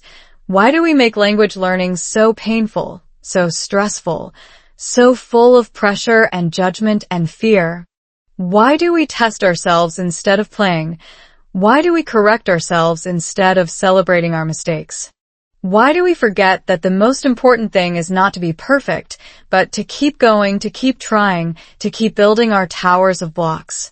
Even when they fall down, even when we mix up the colors, even when we have to start over 100 times, because that is how children learn. That is how my children learned, and that is how my mother finally started to learn, not because she studied harder, but because she let herself be a child again, playful, curious, fearless. Now, let me tell you about my son, who is 8 and has the kind of confidence that only comes from being too young to know how hard the world is. Because he did not just speak to my mother in English, he spoke to her in a hybrid language that only the two of them understood. A beautiful mashup of English words, mother tongue words, made-up words, and hand gestures that would make a mime artist jealous. And they would have conversations that went something like this. My son would say, "Grandma, you want food?" And my mother would say, "Yes, food, I want food." And my son would say, "What food?" And my mother would say, "Rice, I want rice." And my son would say, "Rice? We have rice?" "I don't see rice." And my mother would say, "In the kitchen, I cook rice, you help me?" And my son would say, "Yes, I help you, let's go, let's go." And they would run into the kitchen together and they would cook rice. Not the perfect, fluffy, restaurant-quality rice that I make when I am trying to impress guests, but a slightly burnt, slightly watery, thoroughly charred rice that would have made my own grandmother weep. But they ate it anyway, smiling, laughing, celebrating the victory of their collaboration. Because the point was not the rice. The point was the connection. The point was the communication. The point was that two people who could barely speak each other's language had found a way to build something together. And that building, that messy, imperfect, delicious building, was more important than any perfect sentence, any flawless grammar, any correctly pronounced word. And that is the lesson I want you to take away from this. Because if you are waiting until your English is perfect to speak, if you are waiting until you have the right words, the right accent, the right grammar, you will wait forever. And you will miss out on all the burnt rice and awkward conversations and beautiful, hilarious misunderstandings that make language learning worthwhile. The science behind what my children were doing is actually fascinating. Because children are hardwired for language acquisition in a way that adults are not. And this is not just because their brains are more plastic or because they have more time. It is because they are not afraid. And I want you to hear that again. They are not afraid because fear is the single biggest inhibitor of language learning. And when you are afraid, your brain literally cannot process new information. Your amygdala, the part of your brain that processes fear, takes over. And it shuts down your prefrontal cortex, the part of your brain that handles language. And what that means is that when you are scared, when you are anxious, when you are worried about making a mistake, your brain actually stops learning. It goes into survival mode. It focuses on protecting you from the perceived threat, which in this case is embarrassment or failure. And it does not have the capacity to process new words, to form new sentences, to build new neural pathways. And that is why the most effective language learners are the ones who are not afraid, the ones who are willing to make mistakes, the ones who treat language learning like a game, like my children did, like my mother finally learned to do. Because when you remove the fear, when you stop worrying about being judged, when you give yourself permission to be imperfect, your brain opens up, it relaxes, it starts to absorb. And suddenly, the words that seemed so impossible, so foreign, so unreachable, start to feel natural, start to feel easy, start to feel like they belong to you. And that is the magic that my children brought into our house. They brought the gift of fearlessness. And they gave it to my mother, and they gave it to me, and they're giving it to you right now because every time you watch this video, every time you repeat a word out loud, every time you try to say something in English even when you're not sure, you are doing what my children did. You are choosing connection over perfection. You are choosing courage over fear. And you are proving to yourself that you can do this. So let me tell you what happened next, because my children did not just help my mother learn English. They helped her fall in love with America. They took her to their school and showed her their classrooms. They took her to their playground and pushed her on the swings. They took her to their favorite restaurant and ordered for her in English. And every single time she opened her mouth to speak, they cheered for her. They clapped for her. They made her feel like a rock star, not because she was fluent, not because she was perfect, but because she was trying, because she was brave, because she was their grandmother and they loved her. And that love, that pure, unconditional, judgment-free love, was the most powerful language lesson she ever received because it taught her that she was enough, exactly as she was. With her broken English and her terrible accent and her endless mistakes, she was enough, and that realization, that beautiful, liberating realization, is what finally set her free, and that is what I want for you. I want you to find your own children. Whether they are actual children or inner children or friends or partners or strangers on the internet. I want you to find people who will cheer for you, who will clap for you, who will make you feel like a rock star, not because you are perfect, but because you are trying. And I want you to give yourself permission to be a child again, to play with the language, to make mistakes, to laugh at yourself, to build towers of blocks even when they fall down, because that is the only way to truly learn, and that is the only way to truly belong. And that is exactly what my mother did with my children holding her hand. She finally started to feel like America was not a foreign country, but a playground, a classroom, a place where she could grow and learn, and become the person she was always meant to be. One dinner, 1,000 unspoken words. And then came the dinner that would change everything. The dinner that I had been dreading and hoping for in equal measure. The dinner that would either tear our fragile family apart or stitch us back together in ways I could not even imagine, because my husband, in his infinite wisdom and his slightly terrifying American optimism, had decided that the best way to resolve our family's tension was to have a traditional American Thanksgiving dinner, complete with turkey, stuffing, mashed potatoes, cranberry sauce, and all the trimmings, and he had invited my mother, of course, and the children, and a few of our American friends who had no idea what they were walking into, and I had tried to talk him out of it. I really had, because I knew what was going to happen. I knew that my mother, who had never eaten turkey in her life, who had never seen a cranberry sauce that did not come in a jar, who had never experienced the bizarre ritual of a family gathering centered around a dead bird, was going to be completely overwhelmed. And I knew that the cultural differences, the language barriers, the unspoken tensions, were all going to explode in the middle of the dining room like a bomb.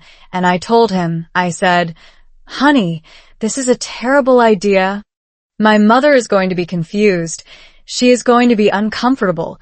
She's going to feel like a stranger in her own family." And he looked at me with those big blue American eyes and he said, "That is exactly why we have to do it. Because she needs to see that she is not a stranger. She is family, and family eats together. Family celebrates together. Family makes mistakes together. And if we cannot make her feel welcome at Thanksgiving, then we cannot make her feel welcome anywhere." And I could not argue with that, because he was right. He was so right. And so I agreed. I agreed to the dinner. I agreed to the turkey. I agreed to the potential disaster. And I spent the entire week before the dinner in a state of low-grade panic, preparing, planning, trying to anticipate every possible catastrophe. But the truth was, no amount of planning could have prepared me for what actually happened, because what happened was not a disaster. It was not a catastrophe. It was something far more beautiful and far more unexpected. It was a miracle. The day of the dinner arrived, cold and clear and crisp, the kind of November day that makes you believe in the goodness of the world.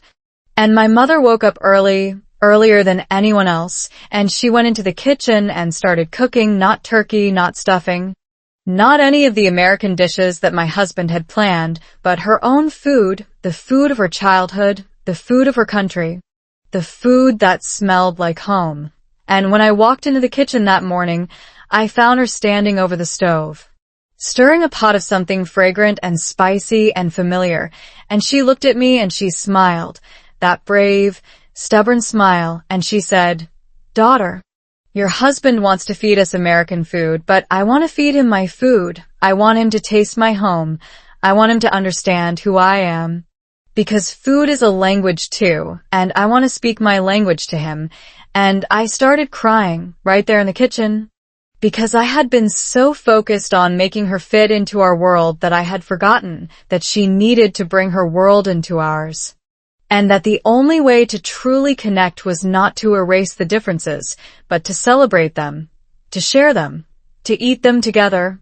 And so I helped her. I chopped the vegetables, I stirred the pots, I set the table with both American and foreign dishes. And by the time my husband and the children woke up, the kitchen was filled with the most incredible smell, a fusion of two worlds, two cultures, two kitchens, and my husband walked in, sniffing the air like a hungry wolf, and he said, "What is that smell? It is amazing. It is like nothing I have ever smelled before." And my mother beamed, she actually beamed, and she said in her broken, beautiful English, "This is my home. This is my country. This is my love. You eat, you like, you understand." And my husband hugged her. He hugged her tight, and he said, I understand perfectly." And in that moment, the tension that had been building for weeks, the fear, the guilt, the resentment, all of it started to dissolve. Not completely, not all at once, but enough to make room for something new, something hopeful, something that felt like the beginning of a real family. The dinner itself was chaos, the most beautiful, glorious, unforgettable chaos I have ever experienced. Because we had turkey and stuffing and mashed potatoes on one side of the table, and we had my mother's dishes, the fragrant stews, the spicy curries, the delicate rice dishes on the other side, and everyone ate everything. They mixed and matched. They combined American and foreign flavors in ways that would make a chef weep. And my mother, who had been so nervous, so scared, so worried that she did not belong, was the center of attention, not because anyone was pitying her, but because everyone wanted to know about her food, about her country, about her story, and she was telling it in her broken English, with her hands, with her eyes, with her heart, and everyone was listening, really listening, not judging, not correcting, just listening. And my son, my wonderful, fearless 8-year-old son, stood up in the middle of the dinner and raised his glass, and he said, in English that was perfect and beautiful and full of love, "I want to make a toast to my grandmother, who came all the way from a different country to be with us, and who speaks a different language, and who cooks different food, and who loves us so much. And I want to say that she is not a stranger, she is family, and I love her, and I am so happy she is here." And my mother started crying, and I started crying, and even my husband, my tough, stoic American husband, started crying, and we all hugged. A big, messy, crying, laughing, beautiful hug. And in that moment, I understood that language is not just about words. It is not just about grammar. It is not just about fluency. It is about love. It is about connection. It is about the willingness to be vulnerable, to be imperfect, to show up and say, "This is who I am. This is where I come from. This is what I have to offer," and to trust that you will be accepted, that you will be loved, that you will be seen. And my mother, who had been so afraid of being invisible, so afraid of being judged, so afraid of being rejected, was finally seen, finally loved, finally accepted, not because her English was perfect, but because her heart was perfect, and that is all that matters. That is all that has ever mattered, and that is what I want you to understand. Because every single time you feel like giving up, every single time you feel like your English is not good enough, every single time you feel like you do not belong, I want you to remember that dinner. I want you to remember my mother standing in the kitchen, cooking her home into our home, and I want you to remember that love is the only language that matters, and that if you speak with love, if you speak with courage, if you speak with your whole heart, you will always be understood. You will always be accepted. You will always belong. Finding common ground. Now, let me tell you about the morning after that dinner, because the dinner was beautiful. The dinner was magical. The dinner was everything I had ever hoped for. But the morning after, the quiet, sober, hangover-free morning after, was when the real work began. Because the truth is, one perfect meal does not solve a lifetime of cultural confusion. One moment of connection does not erase the fear and guilt and resentment that had been building for years. And one dinner, no matter how beautiful, cannot answer the question that had been haunting us since my mother arrived, which is what happens now? What happens when the turkey is gone, and the dishes are washed, and the guests have gone home? What happens when we have to face the reality that my mother still wants to stay, that she still does not want to go back home, that she still wants to be part of this family, part of this country, part of this life. And I had spent so much time and energy preparing for the dinner, so much focus on making it perfect, that I had not thought about what would happen afterwards. What would happen when the dust settled and we had to sit down and have the real conversation, the one that would determine the rest of our lives.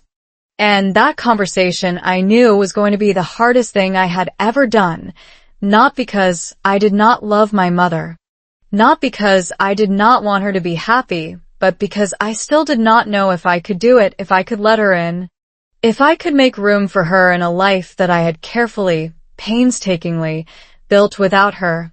And that morning, as I sat at the kitchen table with a cup of coffee and watched the sun rise over the American suburb, I realized that I had been asking the wrong question. I had been asking, can two homes live in one heart?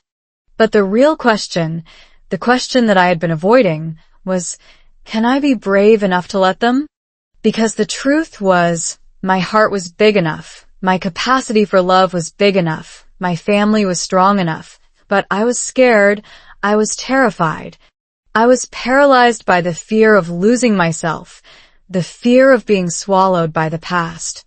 The fear that letting my mother in would mean letting the old me in, the foreign me, the me that I had worked so hard to leave behind. And that fear, that deep, primal fear, was the real barrier, not the language, not the culture, not the logistical challenges of having another person in the house.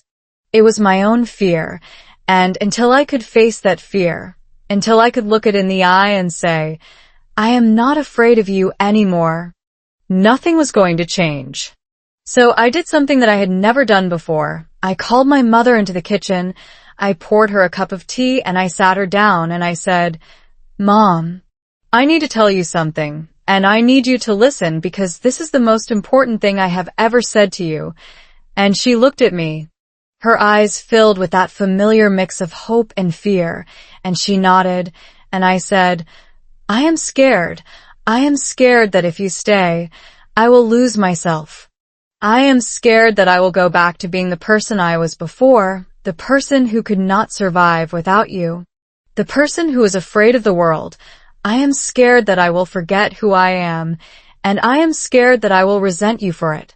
And I cannot live with that fear anymore. I cannot pretend it does not exist. I cannot keep running away from it. So I am telling you the truth, even though it is ugly, even though it is selfish, even though it might hurt you, because I love you too much to lie to you anymore. And my mother did not say anything for a long moment. She just sat there, holding her cup of tea, and then she put the cup down and she reached across the table and she took my hand and she said in English because she wanted me to understand, Daughter, I am scared too. I am scared that I am a burden. I am scared that I am ruining your life. I am scared that you will send me away. I am scared that I will die alone. And I am scared that I have already lost you, that the daughter I raised is gone, replaced by this American woman I do not recognize, and I do not know how to find her again. I do not know how to love her without losing myself.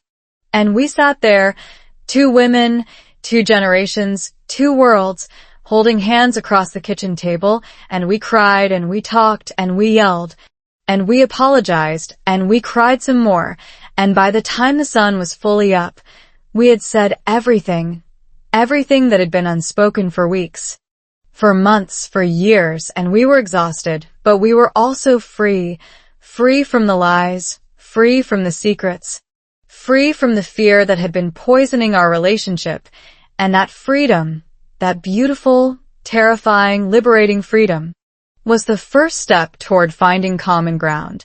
Now, here is where the science comes in, because what my mother and I did that morning, that painful, honest, terrifying conversation, is exactly what psychologists recommend for resolving deep-seated family conflicts, and it is called emotional expression, which is the process of articulating your feelings, especially the difficult ones, the scary ones, the ones you would rather hide. And what research has shown is that emotional expression is not just good for your relationships, it is good for your brain. Because when you suppress your emotions, your amygdala, the fear center of your brain, goes into overdrive. And it keeps pumping out stress hormones like cortisol and adrenaline, and over time, this chronic stress damages your hippocampus, the part of your brain that is responsible for memory and learning, which means that the more you suppress your emotions, the harder it becomes to learn new things, including new languages, and that was exactly what had been happening to me. I had been so busy suppressing my fear, my guilt, my resentment, that my brain had basically gone into lockdown. I could not learn, I could not grow, I could not move forward, and the same thing had been happening to my mother. She had been so afraid of being a burden, so afraid of being rejected, so afraid of being seen as weak, that her brain had been in a constant state of fight or flight. And that state is the worst possible condition for language learning, because when your brain is in survival mode, it does not care about vocabulary. It does not care about grammar. It cares about keeping you alive. And so the more we suppressed our emotions, the harder it was for both of us to learn, to connect, to grow. And the moment we finally expressed those emotions, the moment we let it all out, the screaming, the crying, the ugly, messy truth, our brain started to relax. The cortisol levels dropped, the amygdala calmed down, and suddenly, we could think, we could learn, we could move forward. And that is the secret that nobody tells you about language learning. It is not just about the words. It is about the feelings behind the words. And if you do not deal with your feelings, if you do not address the fear and the shame and the guilt, you will never be able to learn. Because your brain will be too busy protecting you to absorb anything new. After that conversation, after we had finally said everything that needed to be said, something shifted. The tension that had been building for weeks started to dissolve, and we started to find common ground. Not by pretending that the differences did not exist, but by acknowledging them, respecting them, and finding ways to work around them.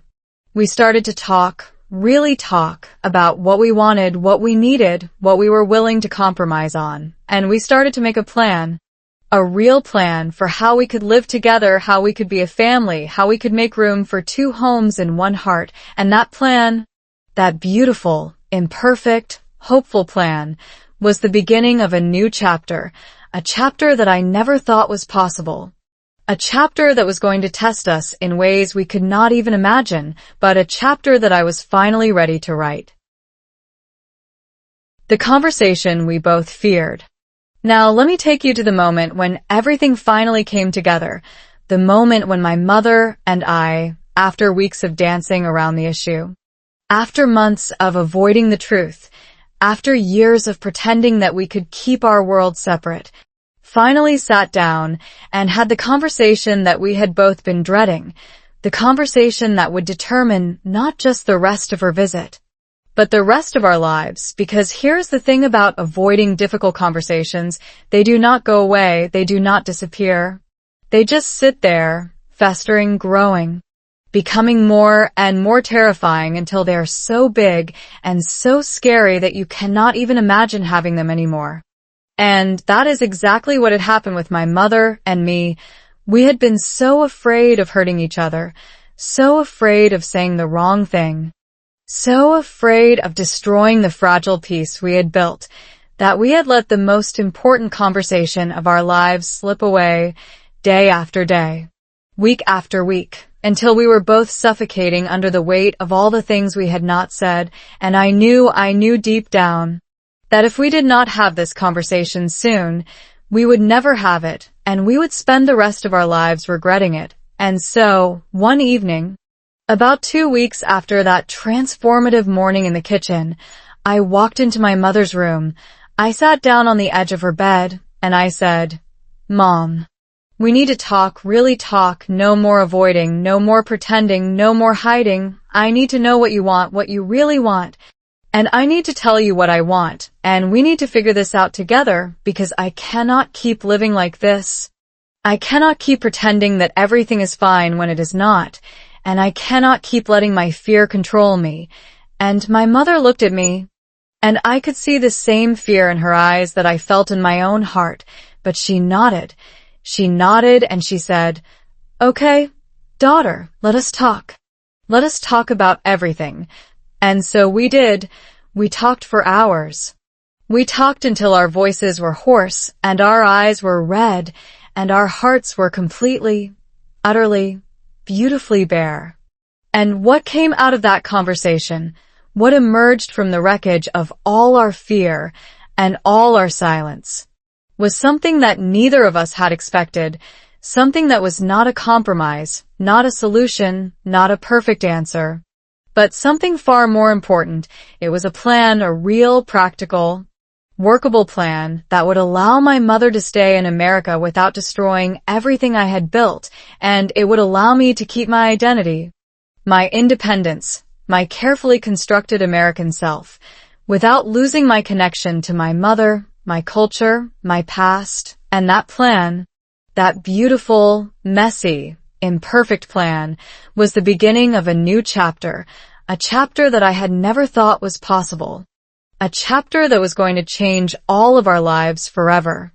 Now, I want to share that plan with you, not because I think it is perfect, not because I think it will work for everyone, but because I think it illustrates a universal truth about language learning and cultural integration, which is that the best solutions are not the ones that erase the differences, but the ones that honor them, the ones that find a way to let two worlds coexist, not by fighting each other, but by supporting each other. And what we decided, my mother and I, was that she would go back home, but not forever. She would go back home for 6 months, to tie up loose ends, to sell her house, to say goodbye to her friends and her neighbors and her life. And then she would come back for good. She would come back to America and she would live with us, but she would not just be a guest. She would not just be a burden. She would be part of our family, part of our household, part of our daily life. And she would contribute. She would help with the children. She would cook her food. She would teach us her language. She would share her culture. And in exchange, we would help her. We would teach her English. We would introduce her to our friends. We would show her our America, and we would build something new together. Something that was neither fully American nor fully foreign, but something hybrid, something unique, something that was ours. And that plan, that hybrid, unique, ours plan, was the most exciting and terrifying thing I had ever agreed to, because it meant letting go of my fear. It meant trusting that I could be both. It meant believing that my heart was big enough, strong enough, brave enough to hold two homes, two cultures, two identities without falling apart. And I was terrified. I was absolutely terrified, but I was also hopeful, more hopeful than I had been in years. Because for the first time, I felt like I was not running away from my past. I was integrating it. I was making it part of my present. And that integration, that beautiful, painful, necessary integration, was the key to everything, the key to my mother's happiness, the key to my own peace, the key to our family's future. The science behind what we were doing, this deliberate integration of two cultures, is actually fascinating, and it is called bicultural integration, which is the process of adopting elements of a new culture while maintaining your original cultural identity. And what researchers have found is that bicultural integration is the healthiest, most adaptive way to navigate cultural change, because it allows you to draw on the strengths of both cultures, to switch between them as needed, to use them in complementary ways. And it significantly reduces the stress and anxiety that comes with cultural conflict, because you are no longer fighting yourself. You are no longer choosing between one identity and another. You are accepting that you can be both, that you can hold multiple identities at the same time, and that this diversity, this richness, this complexity is not a weakness. It is a strength. And that is exactly what my mother and I were doing. We were not choosing between America and our home country. We were choosing both. We were building a bridge between the two, and we were inviting everyone we love to walk across that bridge with us.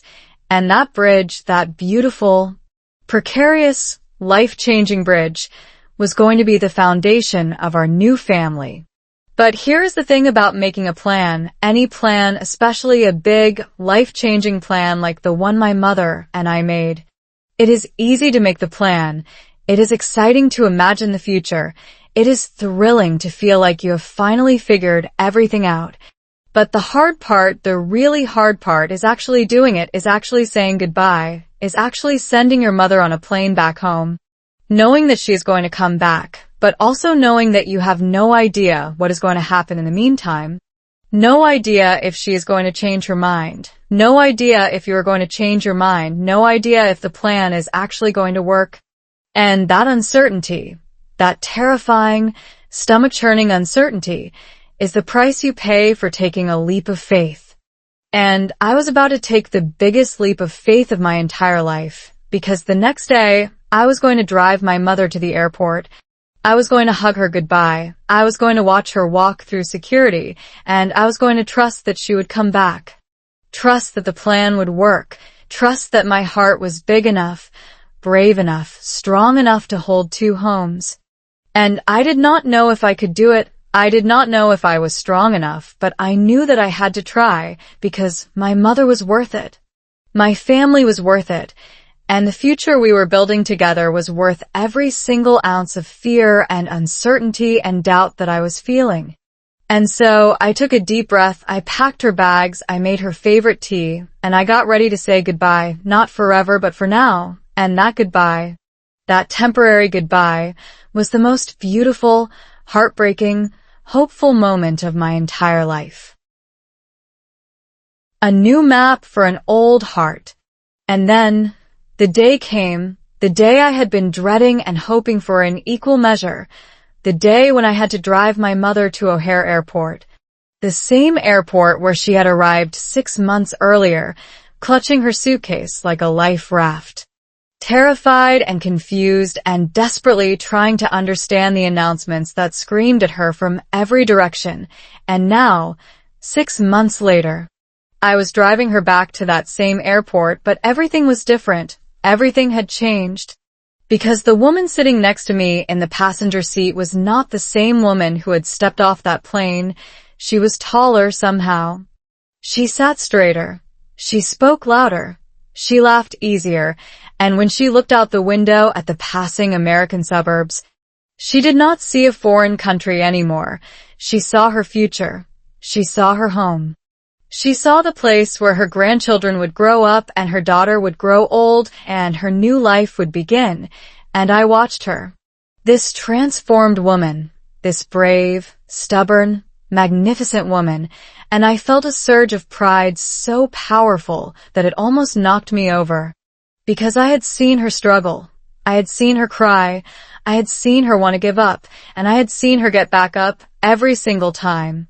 And now, she was not just surviving, she was thriving. She was not just adapting, she was belonging, and she was about to go back to her old country, to tie up loose ends, to say goodbye to the life she had lived for 62 years, and then she was coming back to America, coming back to us, coming back to her new home, and that knowledge, that beautiful, terrifying, exhilarating knowledge, filled me with a hope that I had not felt in years, a hope that everything was going to work out, a hope that my heart was big enough, brave enough, strong enough to hold two homes, two cultures, two identities, without falling apart.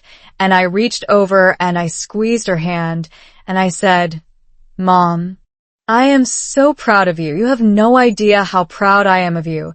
You came here not speaking a word of English, not knowing anyone, not understanding anything, and you have built a life, you have made friends, you have learned to speak, you have become a new person, and I am so proud of you."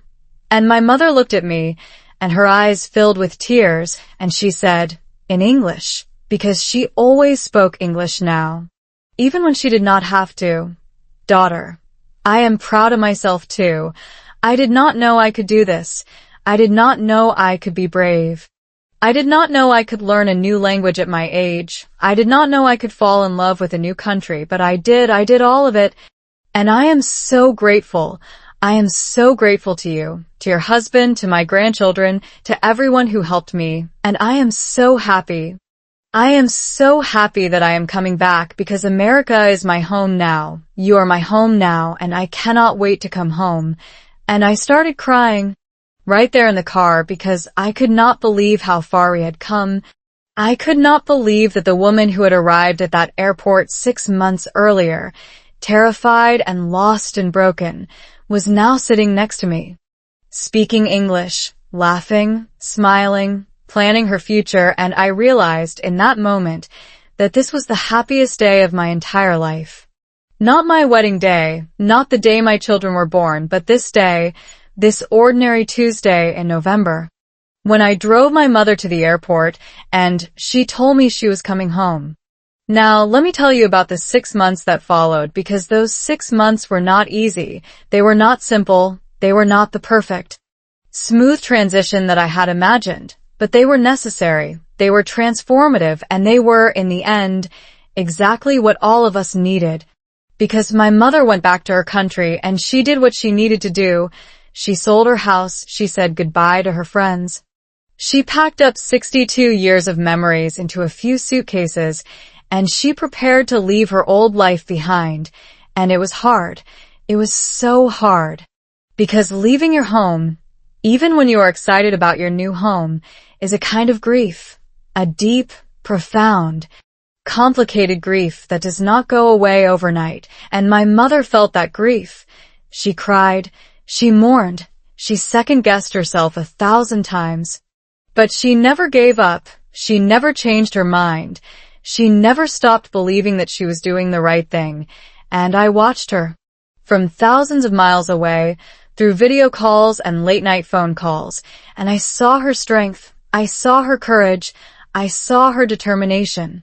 And I was so proud of her, so incredibly proud of her, because I knew how hard it was, I knew how much it cost her. I knew that she was giving up everything she had ever known, and she was doing it for us. For me, for her grandchildren, for the chance to be part of our lives. And that sacrifice, that beautiful, heartbreaking sacrifice, was the greatest gift she could ever give me. And while my mother was preparing to leave her old life behind, I was preparing to welcome her into my new one. And that was a process too. A process of letting go, of making room, of opening doors that I had kept firmly closed for years. And I started to see my mother not as an intrusion, not as a threat, not as a reminder of the past I was trying to escape, but as a gift, a treasure, a part of myself that I had been missing. And I started to look forward to her return, started to plan for it, started to dream about it. And I would sit with my children, and we would talk about Grandma coming back, about how much fun it was going to be, about all the things we were going to do together, and their excitement. Their pure, uncomplicated, joyful excitement was contagious. It filled me with a joy that I had not felt in years, a joy that was not tinged with fear or guilt or resentment, a joy that was pure and simple and beautiful.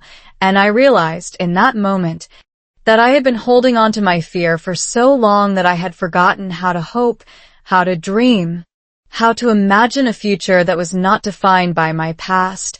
And my mother, my brave, stubborn, magnificent mother, had given me that gift. She had given me back my hope, and I was so grateful, so incredibly grateful, that I could barely put it into words. The science behind this process, this separation and reunification, is actually quite beautiful.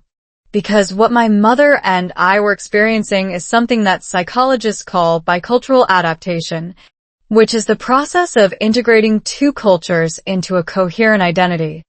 And what researchers have found is that the most successful bicultural individuals are the ones who have the opportunity to transition gradually, to maintain connections to both cultures, to process their emotions in a healthy way, and to have the support of their loved ones.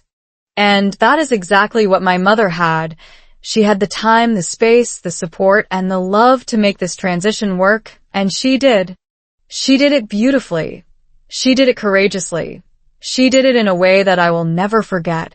and I know that it is possible for you too. I know that whatever cultural transition you're going through, whatever language you're learning, whatever identity you're struggling to integrate, you can do it too, because the human heart is incredible, it is flexible, it is resilient, it is capable of so much more than we give it credit for. And if my mother, a 62-year-old woman from a small village who could barely say hello in English, could do it, then you can do it too. You can learn the language, you can adapt to the culture, you can find a way to hold two homes in your heart, not by denying one of them, but by embracing both. And that is exactly what we were about to do, because in just a few weeks, my mother was coming back, she was coming home, and we were going to start our new life together.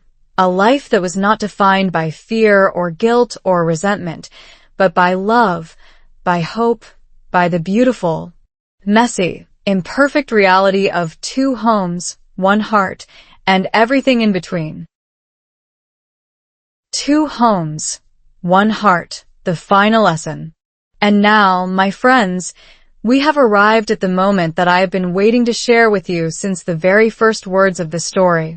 The moment when my mother came back, the moment when she walked through the door of our house, not as a visitor, not as a guest, not as a temporary resident, but as a permanent member of our family, a citizen of our home, a grandmother who would wake up every morning in the same house as her grandchildren, who would cook her food in the same kitchen, who would speak her broken, beautiful English at the same dinner table, and who would finally be home. And I want to tell you about that day, because it was the most ordinary and the most extraordinary day of my entire life. And it proved to me, once and for all, that two homes can live in one heart, not just as a metaphor, not just as a dream, but as a reality, a messy, complicated, imperfect reality that was more beautiful than anything I could have ever imagined, because when my mother walked through that door, dragging her suitcases and looking exhausted from the long flight, she did not look like a stranger. She did not look like a guest. She looked like she belonged. She looked like she had always been there. She looked like she was finally, after all these years, home. And my children ran to her, screaming, "Grandma, Grandma." And they hugged her and they would not let go. And my husband hugged her and he said, "Welcome home, Mom." And he meant it, he really meant it. And I hugged her and I held her, and I did not want to let go because I could not believe that she was actually here, that the plan had actually worked, that the bridge we had built was actually strong enough to hold us all. And my mother looked at me with tears streaming down her face, and she said in English, "Daughter, I am home. I am finally home." And I realized in that moment that I had been so focused on the fear, so focused on the struggle, so focused on the difficulty of holding two homes in one heart, that I had forgotten the most important thing of all, which is that when you love someone enough, when you are brave enough, when you are willing to do the work, the two homes do not fight each other. They merge, they blend, they become something new, something that is not just two homes, but one home, a home that is bigger and richer and more beautiful than either home could ever be on its own. And that is what we had built, my mother and I, my husband and my children. All of us together, we had built a new home, a hybrid home. A home that was not fully American or fully foreign, but fully us. And that home, that beautiful, unique, irreplaceable home, was the greatest gift we could ever give each other. Now, let me tell you what happened in the months and years that followed, because this is where the real lesson lies. This is where the story becomes not just my story, but your story, because after my mother came back, after she settled into our home and our lives and our hearts, she did not stop learning. She did not stop growing. She did not stop becoming. She learned more English. She made more friends. She discovered new foods, new places, new parts of herself that she had never known existed. And she became not just a grandmother, not just a mother, but a new person, a person who was not limited by her past, not defined by her old country, not trapped by her old identity. And she found joy, real, deep, lasting joy, in the process of becoming, and that joy, that beautiful, infectious, inspiring joy, transformed all of us. It made our family stronger. It made our love deeper. It made our home a place of laughter and warmth and endless possibility. And I watched her, day after day, and I thought to myself, this is what it means to be alive. This is what it means to be human. This is what it means to have the courage to start over, to learn something new, to become someone new, even when you are old, even when you are tired, even when you are scared. And I realized that my mother had taught me the most important lesson of my entire life, which is that you are never too old to change. You are never too broken to heal. You are never too lost to find your way home.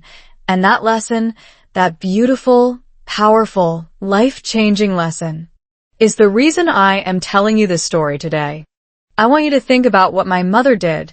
I want you to think about the courage it took for her to leave everything she knew, to step onto a plane and fly to a country where she could not speak the language, where she could not read the signs, where she could not even order a cup of coffee. And I want you to think about the courage it takes for you to do the same thing.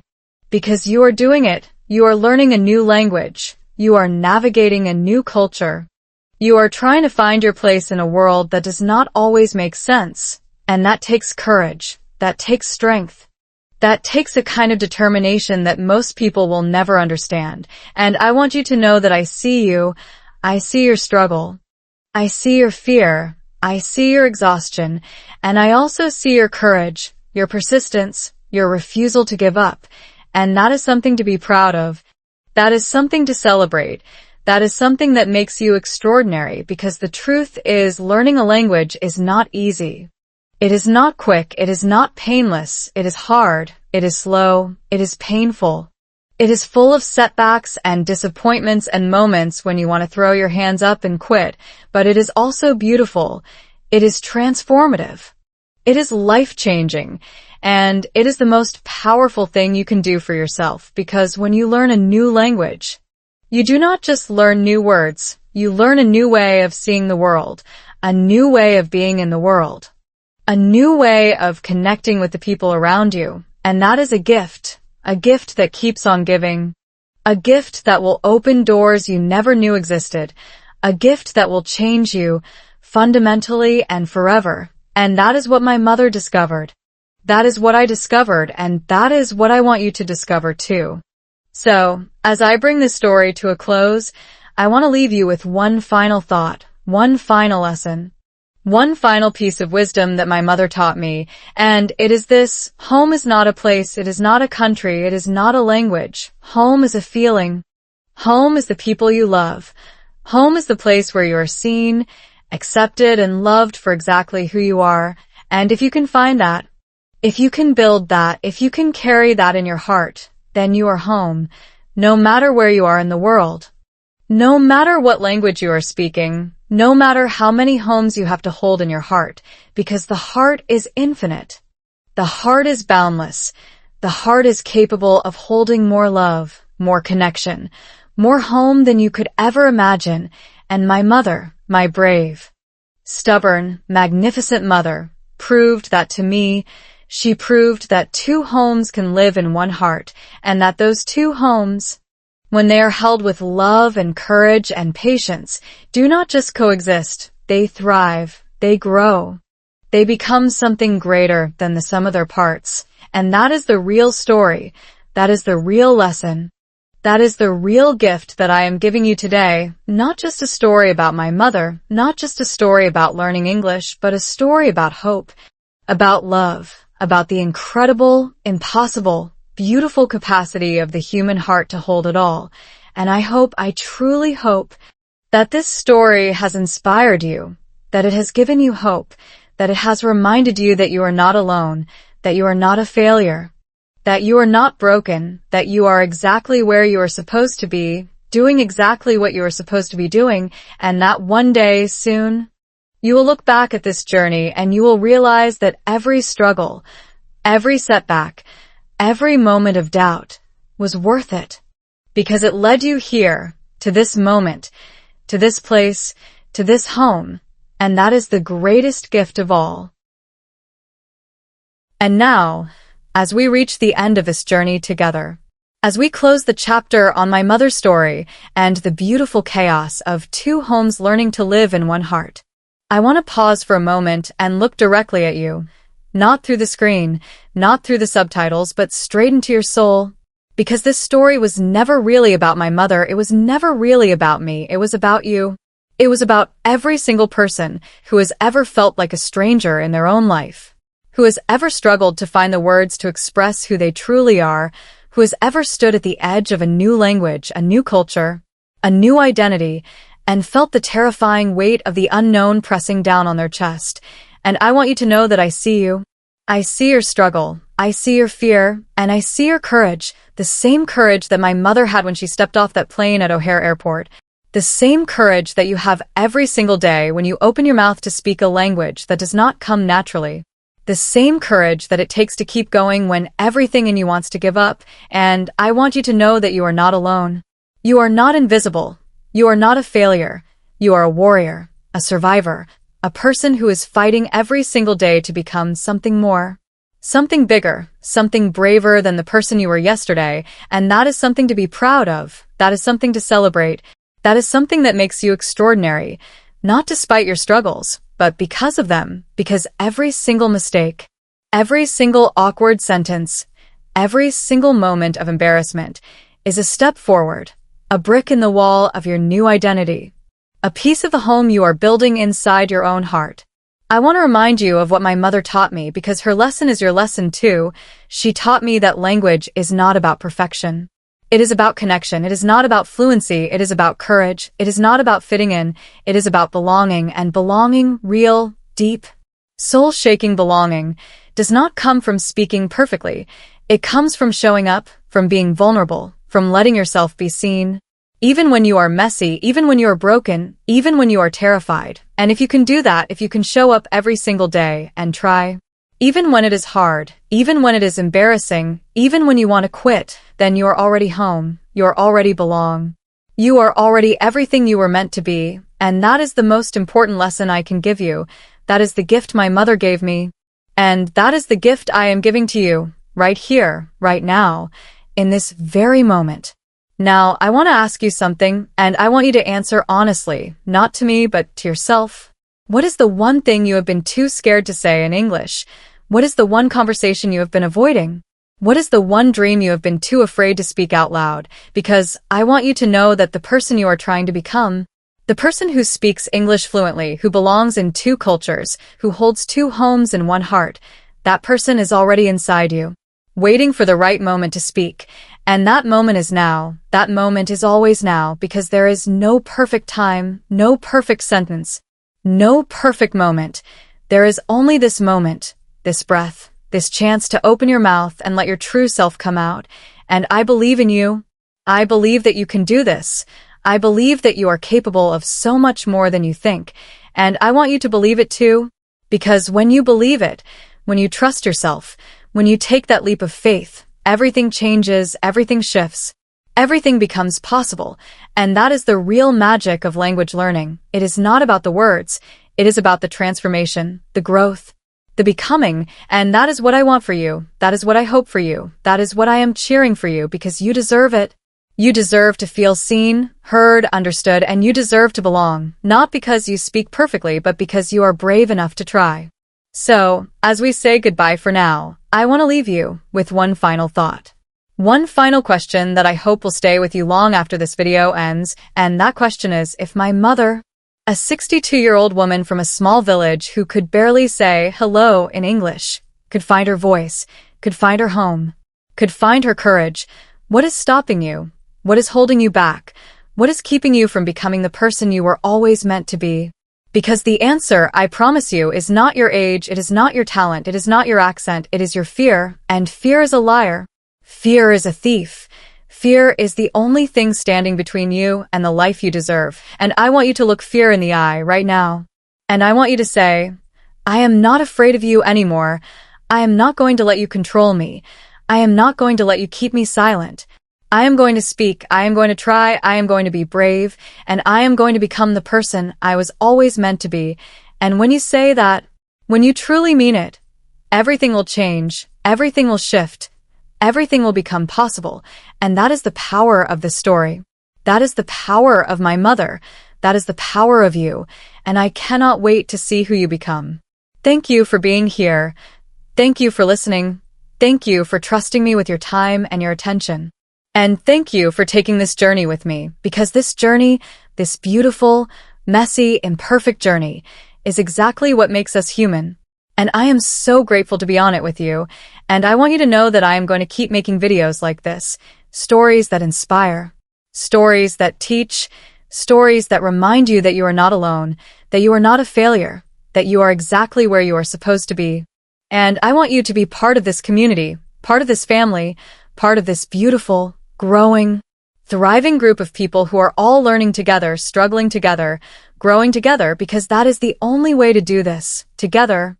And so I am asking you right now to take the next step, to join this family, to hit that subscribe button and become part of something bigger than yourself, to share this video with someone who needs to hear it, to leave a comment below and tell me your story, because your story matters, your voice matters, you matter, and I want to hear from you. I want to know where you are on your journey. I want to celebrate your victories. I want to support you through your struggles. And I want to be there for you every step of the way, because that is what this community is all about: connection, courage, and the beautiful, messy, imperfect journey of becoming who we were always meant to be. So please hit that subscribe button, turn on the notification bell, and let's continue this journey together, because together we can do anything. Together we can hold two homes in one heart. Together we can learn, grow, and become the people we were always meant to be. And I cannot wait to see what happens next. I cannot wait to share the next story with you. And I cannot wait to be part of your journey. So from the bottom of my heart, thank you. Thank you for being here. Thank you for listening. Thank you for being brave. And I will see you in the next video, because this is not goodbye. This is see you later. And I am so excited to see you again. Click the subscribe button, hit the bell icon, and join our community of brave English learners. Drop a comment below. Tell me your story, your struggles, your victories. Give this video a thumbs up if you made it to the end. You deserve it. Share this video with someone who needs to hear this message today.